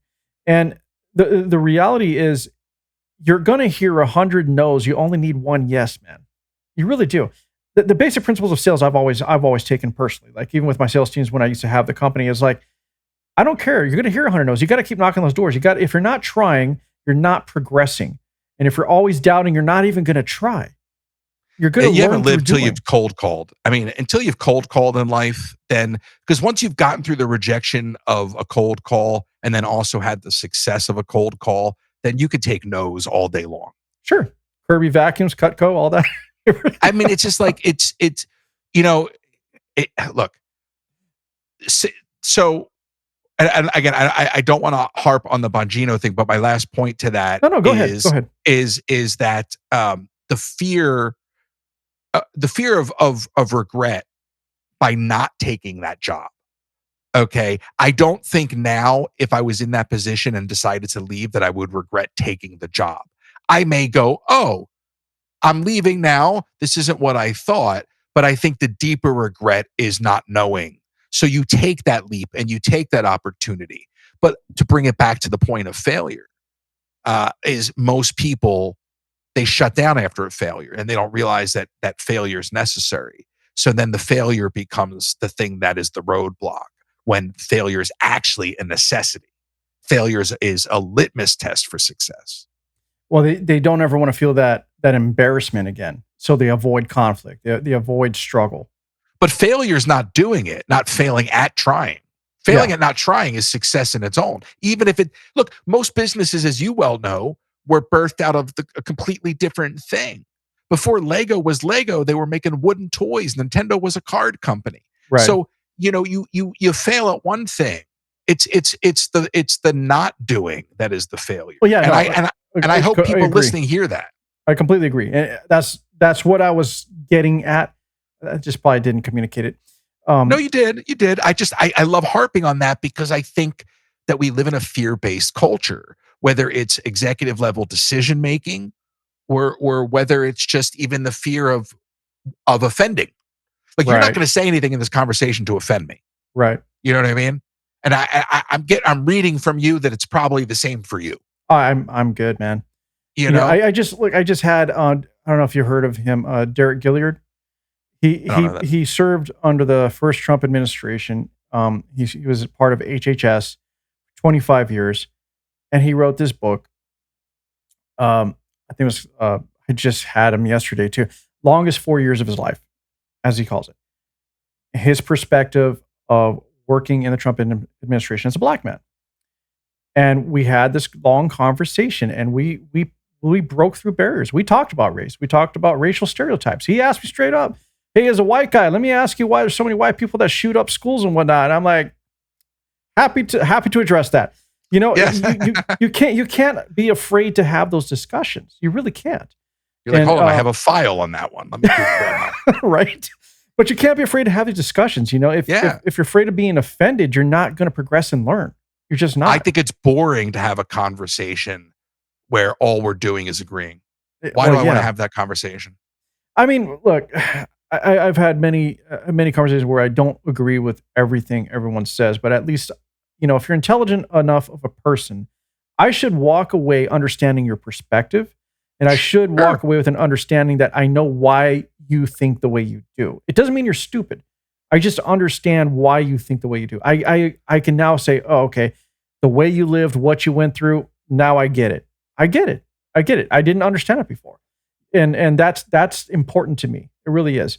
And I like learning. I mean, one of the things I enjoy about having these conversations, Royce, is I will always walk away learning something. I'm always hungry for knowledge. I'm always diving deep and going down these rabbit holes. But I like coming away from conversations where I'm like, damn, I didn't look at it that way. Or you might tell me something like, you know, earlier when we were just talking about the lady that ran that through Discord. Now I got to go look at who this person was. Like things like that. But I do like learning. I like coming away with knowing that this conversation was worth it because there was value in it, because we both walked away with some insight that we didn't have before. And that's what I like about this. And so even on what I do, Royce, like I listened to quite a bit of your podcast recently, knowing that you were going to be coming on. So I wanted to hear more where you're coming from. But even with me, when I first started, a lot of people had this thing where it's like, oh, he's the MAGA guy. He's the Trumpster guy. And my guests were never really like the conservative Trumpsters guys. I've had most people that were on the liberal or Democratic side. I just talked to a psychologist who's a hardcore liberal. He wanted to start a fight with me verbally in a nice way. I didn't let it get that way. And then we both ended up coming to understand that we agree on more than we disagree on. Because when you take politics out of it and you just talk about things that human beings need to deal with, you find out that, damn, we're all pretty freaking similar. We really are. Well, most people want the same things, right? They want to be viable, financially viable. They want health. They want to leave this place in a better condition for their children or their children's children. It's just how they choose to get there. Yeah, the choice is made. Yeah. I mean, show me somebody who doesn't want those things. Everybody generally has the same desires. It's how you get there. I have to tell you this really quick because you're talking about all these different folks, and I'm doing the Substack thing now. You know, like I said, I broke TikTok and I'm building up Substack, and we've hit the Substack leaderboard, 35 and rising news, whatever, 83. Cool. It's not based off of gifting and money. It's based off of engagement and followers and all that. So it's nice. It's a different proposition and I like it. And I'm trying to get people on, but I don't want the same 5 names, some of whom we've mentioned. So I find this kid on the leaderboard. Okay. Because I was like, oh, this is the best place to go. Go with contemporaries. They'll see that you're up there doing your thing. And young journalist. Okay. Black kid. And I only say that because it's like I couldn't be more of an ally, buddy. But okay, fine. So he's supposed to come on the podcast. I send him the link like an hour, 2 hours before the show. And he goes, Royce, I can no longer do your show. The way you have characterized Trump's victories in your recent articles is absolutely abhorrent. And I am a journalist, but I am also a human being. And I wrote back, Trump's victories don't necessarily correlate to victories for all American people. And he blocked me. And I'm like, this is wild. Like, this is Well, that was a very true statement you made, though. It's true. It's true. What I said or what he said? What you said. I'm like, dude, I'm trying to have a conversation with you. First of all, you're not a journalist. None of us are. Okay. Even the people who call themselves journalists on TV are not journalists. They're commentators. No, they're talking heads, man. That's all they are. Prompter readers. But this kid's not a journalist, number one. And number two, Trump has had a string of victories, politically speaking. Yeah, how are you, if you can't admit that, you can talk about the negative effects of these victories, but politically he's had victories. Yeah. If you can't admit that, you're not objective.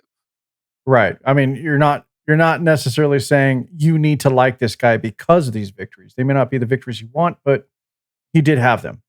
I wanted to hear what was of concern to this guy. And that made me, I'm like, you know what? This is the problem. You can't talk to, and I'm an independent.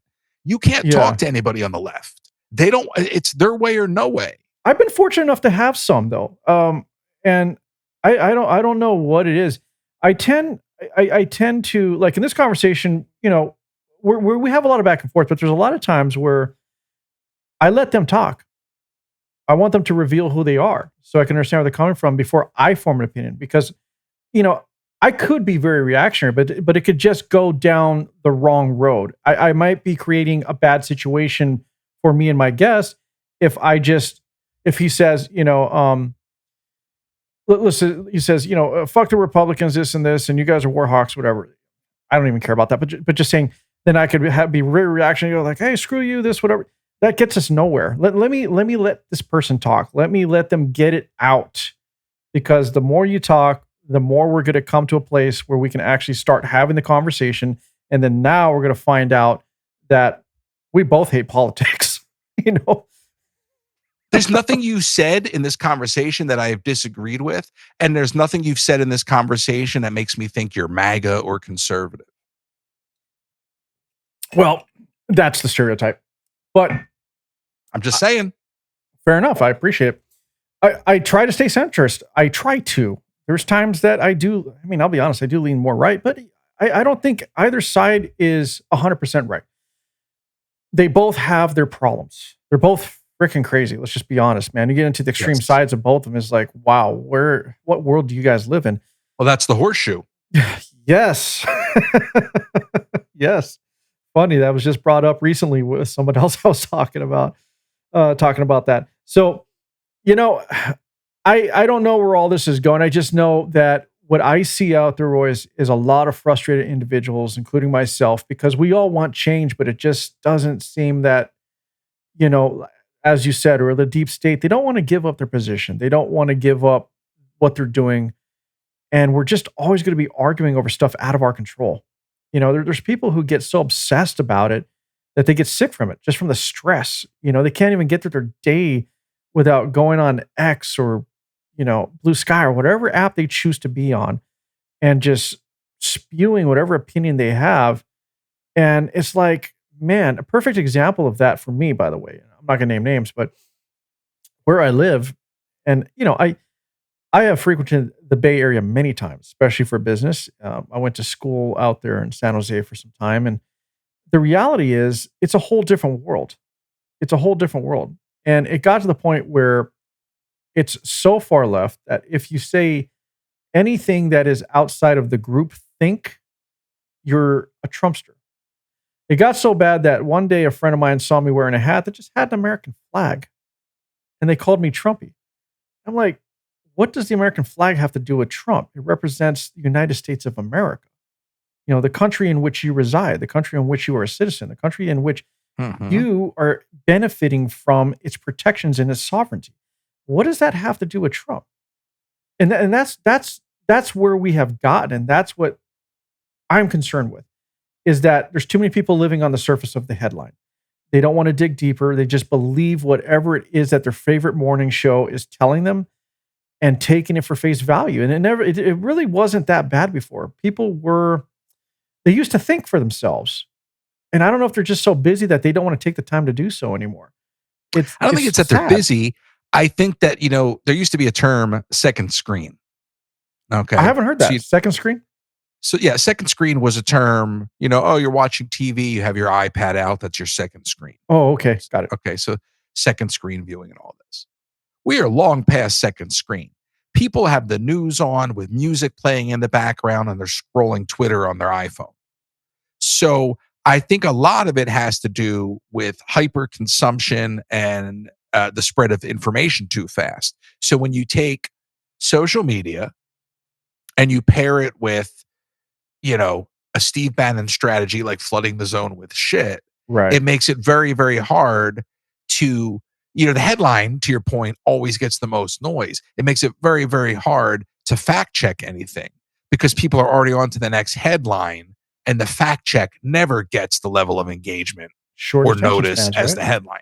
Yeah. So it's oversaturation. Gotcha. I mean, that's just my opinion, but I mean, you scroll, and then you jump into the next. I don't I do disagree it. with you because that's a tactic. It's a real tactic that is used. Oversaturating. Look, how are you going to keep people in control? You overwhelm them. You overwhelm them to the point that they don't know how to make heads or tails of what's going on. Right. You keep them moving. You keep their attention moving. You guide them just like a horse with blinders. That's exactly what they're doing. And it's the same thing in war. How do you overwhelm your enemy? Through misinformation, disinformation, and getting the people to believe the narrative so that they rise up and they oppose the ruling class. That's what we're seeing in America right now. And I don't know where it's going to go. Look, I don't even want to say that I'm enjoying the ride because, sure, we get eyeballs from talking about this stuff. But I am more concerned with the sentiment of how people feel and view things these days. And that it seems like we've just lost the ability to reason.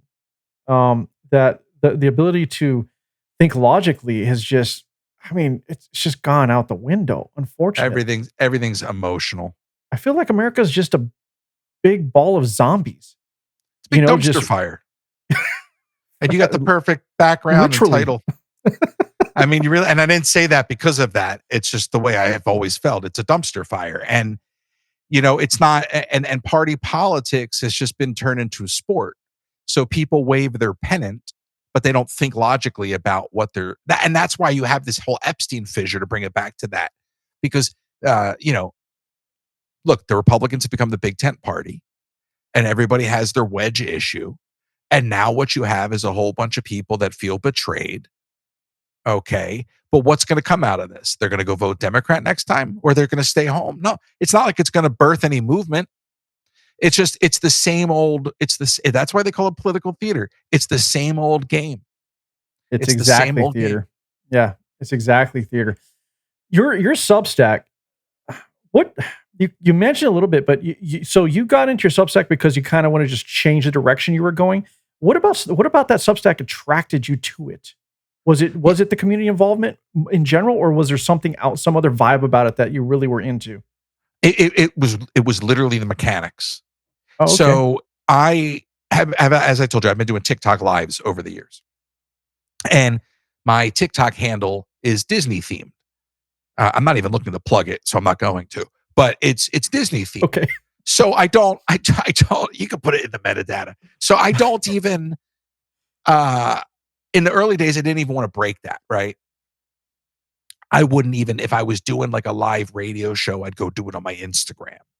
And I would take callers. I had a virtual phone bank. So I was always trying to do these things, but I was trying to do them wherever I could.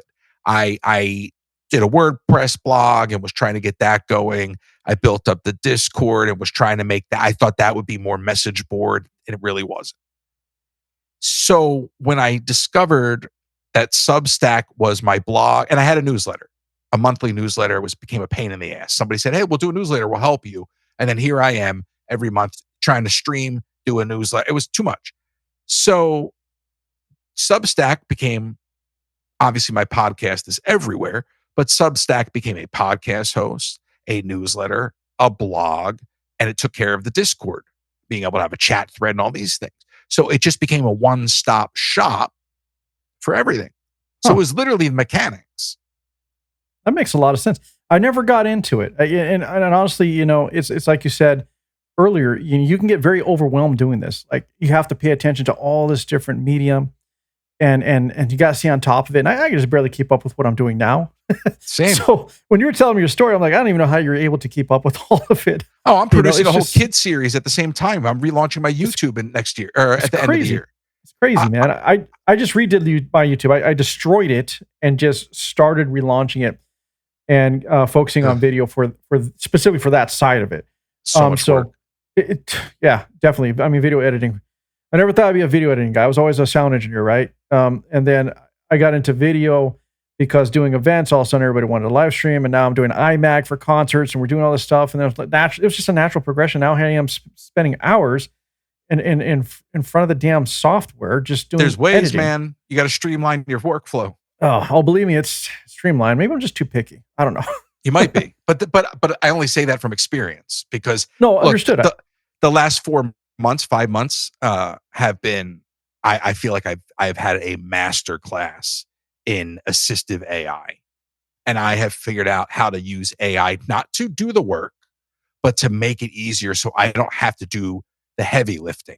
So I can do like 20. I think I heard or somebody said like 10, 80, 10, whatever. Everybody's got a bullshit phrase, but basically I can have it do 80-20. Whatever. It was like 10, 80, 10, whatever. I don't know. It might not have even added to 100. They might have gone over budget, quite frankly. But it's just one of those things where you're like, oh, there's a way that I can do like when you come on my podcast, we'll use software called Riverside. Yeah, I'm familiar. Yeah. And I love it because by the time we're done, I've got my transcripts, I've got my clips, I've got everything I need. Now I might not use it all, but I've got options at my fingertips and I haven't even finished talking. So that's the kind of stuff that then buys me time to go, you know what? It's time to relaunch my YouTube because now I have the bandwidth. Technology is advancing in a way that, yes, there are benefits. My issue is every time I've tried to use, I was an early adopter of Riverside and I could never get it to work consistently and correctly to where I got so frustrated, I just stopped using it. Interesting. And I know they got better. I've tried it recently. No, I couldn't say recently. A few months back, I had a guest where I was going to try to use it. And same frustrations. I just had to go back. I think I just want too much control. I like to go back and multi-track the audio. I want to have more control of the audio. I want the individual feeds. Maybe it's just me. Yeah, but look, not to push AI, but AI can take stems out of an MP3. Yeah. It's so you get to this point where I'm like, and people love to resist this stuff. I love to be as close to the front of these things as possible. I always find myself finding the next thing when whatever I'm doing starts to hit mass adoption, I'm on to the next. Yeah, I believe in using it as well, Royce. I guess I'm a control freak. When it comes to my shorts, I absolutely use AI. I use a program that just does it. I'm not sitting there and doing it. I'm letting it do it for me. I'm going back and I might make an edit here or there, but other than that, I'm letting the software do it for me. I don't have time to do all that. I get it, man. It took me so long to learn how to edit video on my cell phone. To jump from Premiere but this is years ago, to jump from Premiere to my cell phone. And it at a certain point, it became so clunky to try to take stuff off my phone and put it in Premiere. I was like, stop being stubborn. And now I can edit. I can edit on 2 cell phones simultaneously. Yeah. Yeah. That's a bad day if I'm doing that. I tried to do the cell phone thing. I got the big, thumb thing. I can't do it. I got to get in front of my PC or whatever it is, and have everything laid out in front. I guess I'm just too old school. I don't know. How old are you? 47. All right. Well, I just turned 44, so we're the same ballpark. But look, most of my contemporaries don't touch the stuff. It's still very, very young. It's very, very new. And I find it to be very exciting as a creator because it's giving me time to focus on more important things. Yeah. Time management is the thing. Your time is valuable. So agreed, and maybe I should look into more of that stuff. And that's also a good lesson for anybody who's getting into the space that, hey, take advantage of the technology out there. It'll give you more time. Don't let it do sanity. all the work, but let it do some of the heavy lifting so you don't have to. I got to look into the Substack thing. I've always heard it. I've just never dove into it, and it's mostly a time thing for me. But I've been going through some of your stuff, and it's pretty good. You're very active, And it's really cool what you're doing, man. It really is. It's almost like like you said earlier, from what I can tell, you're just reinventing yourself to a degree. Do you feel that way? I think, reinvention, maybe not so much. I think I'm peeling back some layers that I buried. I was involved in a lot of this political stuff early on. I don't know if you saw the art, like if you know anything about the Trump call and all that. No, But I heard you talk about it. I wasn't really sure about what that was. well, so I'll answer your question and then I can give you the quick summation on that. But Sure. it's not that it's a reinvention, but I feel like I'm going back to the things that I used to do and getting to show all of myself. So I've gotten rid of the people that just wanted me to take them to Disney every day. Oh, And I call that like a Disney daycare. And now I've got the people that, yeah, we really love it when you take us there, but we also want to hear about your other thoughts. So I've been able to right. kind of pull back in some stuff. So I would say it's more like maybe I'm just being semantical now and it's just my own desire to control the narrative, but I feel like I'm shedding skin, if anything. I don't think it's a reinvention because that would imply that I'm doing something I've never done or it's new territory, and it's not new territory, you know? So, and I can tell you the Trump story if you want to hear it real quick. Sure. So let's see, I'm running an arcade business in Los Angeles, and somewhere along the line, I start branching out into doing content because content's always been a part of the thing. And I'm producing a podcast for Stuttering John from the Stern Show, Tonight Show, former announcer. And he says, oh, we're going to have Casey Armstrong on the show today. And Casey Armstrong was a guy from the Stern Show back in the day. And Casey turns down at the last minute, I'm too busy. And John didn't have anything to do. And I go, you know what you should do is you should call the White House because Trump had just gotten into office. I go, I guarantee you can get through because a few weeks earlier, I was just PO driving around and I got through to the White House. And Hope Hicks called me back. And I was like, oh shit, I think I'll hang up now. And so he goes, oh, okay. He goes, well, I used to party with Trump. I used to go on the helicopter with him to AC. So he picks up the phone, and this is on his podcast. This is First Term. And he goes, hi, John Melendez. Click. They hang up. So he calls again. He goes, John Melendez, I used to hang out with Donald. Click. And I go, you got to go My Cousin Vinny. You ever see My Cousin Vinny, not Melendez, say Menendez?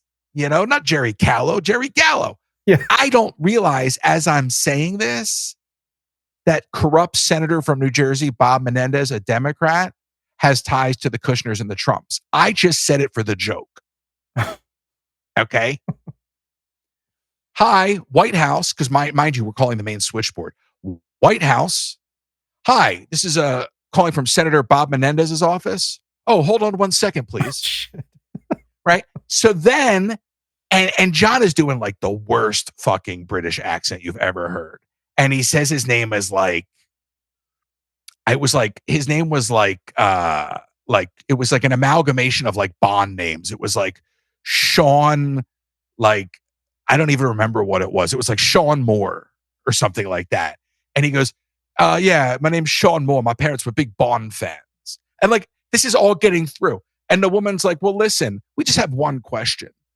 If you're calling from Senator Bob Menendez's office, why do you have an 818 area code from California? And he goes, oh, well, on holiday, in like the worst accent. And they're like, oh, that makes sense. So the next thing you know, they're like, we'll call you back. We wrap up the podcast and we're like, fuck, that was close. We're done. And I get a call that night and he goes, I just got off the phone with Donald Trump. I go, what? He goes, Jared Kushner called me. I was on a date with some girl. I go, I gotta go. They were at a restaurant. He goes, I gotta go outside. The president's calling. I go, you had to have gotten laid, right? Because like that's the ultimate. Like I don't think he did, right. Which is a whole nother commentary on him. Okay. But so I get this voicemail, like this MP3 texted to me because his buddy recorded the call third party. I spend 2 days trying to get this out into the media. I finally Politico picked it up and it was a whirlwind, but it was, I produced that call on Air Force One. So reinvention, not so much. Dipping my toe back in the water, maybe. That's great. I like that story. It's a fun story, man. I try to tell it as quick as possible. Yeah, it is. Well, Royce, I don't want to hold you up anymore No, because you're in a completely different time zone. But no, I'm enjoying this. I like this conversation, and I'm looking forward to joining you on your podcast down the road here. So, with that being said, man, if you don't mind, I want to wrap this up. Get on with my evening over here, and Yes, I, again, appreciate your time. I really do. Thank you for coming on. I really do. And Thank you. I hope everything you do moving forward is just a success. And I know that doesn't always mean money for all of us. It's just keep at it, man. I mean, you've been doing this a while, and I like what you're doing. It's great. It really is. I like your attitude, man. You always come at it with a little bit of humor, and it's like you're just very engaging. And it was a great conversation, great experience, man. Appreciate it. I want to thank you for having me on. I look forward to having you on my show. And honestly, I don't do a lot of this, but it's really nice to have these kind of conversations and to hear how other people are thinking and to be reminded that at the end of the day, we all want the same stuff. So absolutely. Thank you for having me on. And to be honest, down the road, I'll probably have you on again if you're open. So don't worry about it. Anytime, man. I really enjoyed this. I really did. And I don't know how long we've done here. I have no concept of time right now. I don't know. Let me look down. I think we're at about, just over 2 hours. Okay. It felt about 2 hours, but it felt good. Didn't it? No, it's not a bad thing. No, No, it's good. it's not. I appreciate it. Thank you. I'm going to go ahead and wrap this up, sir.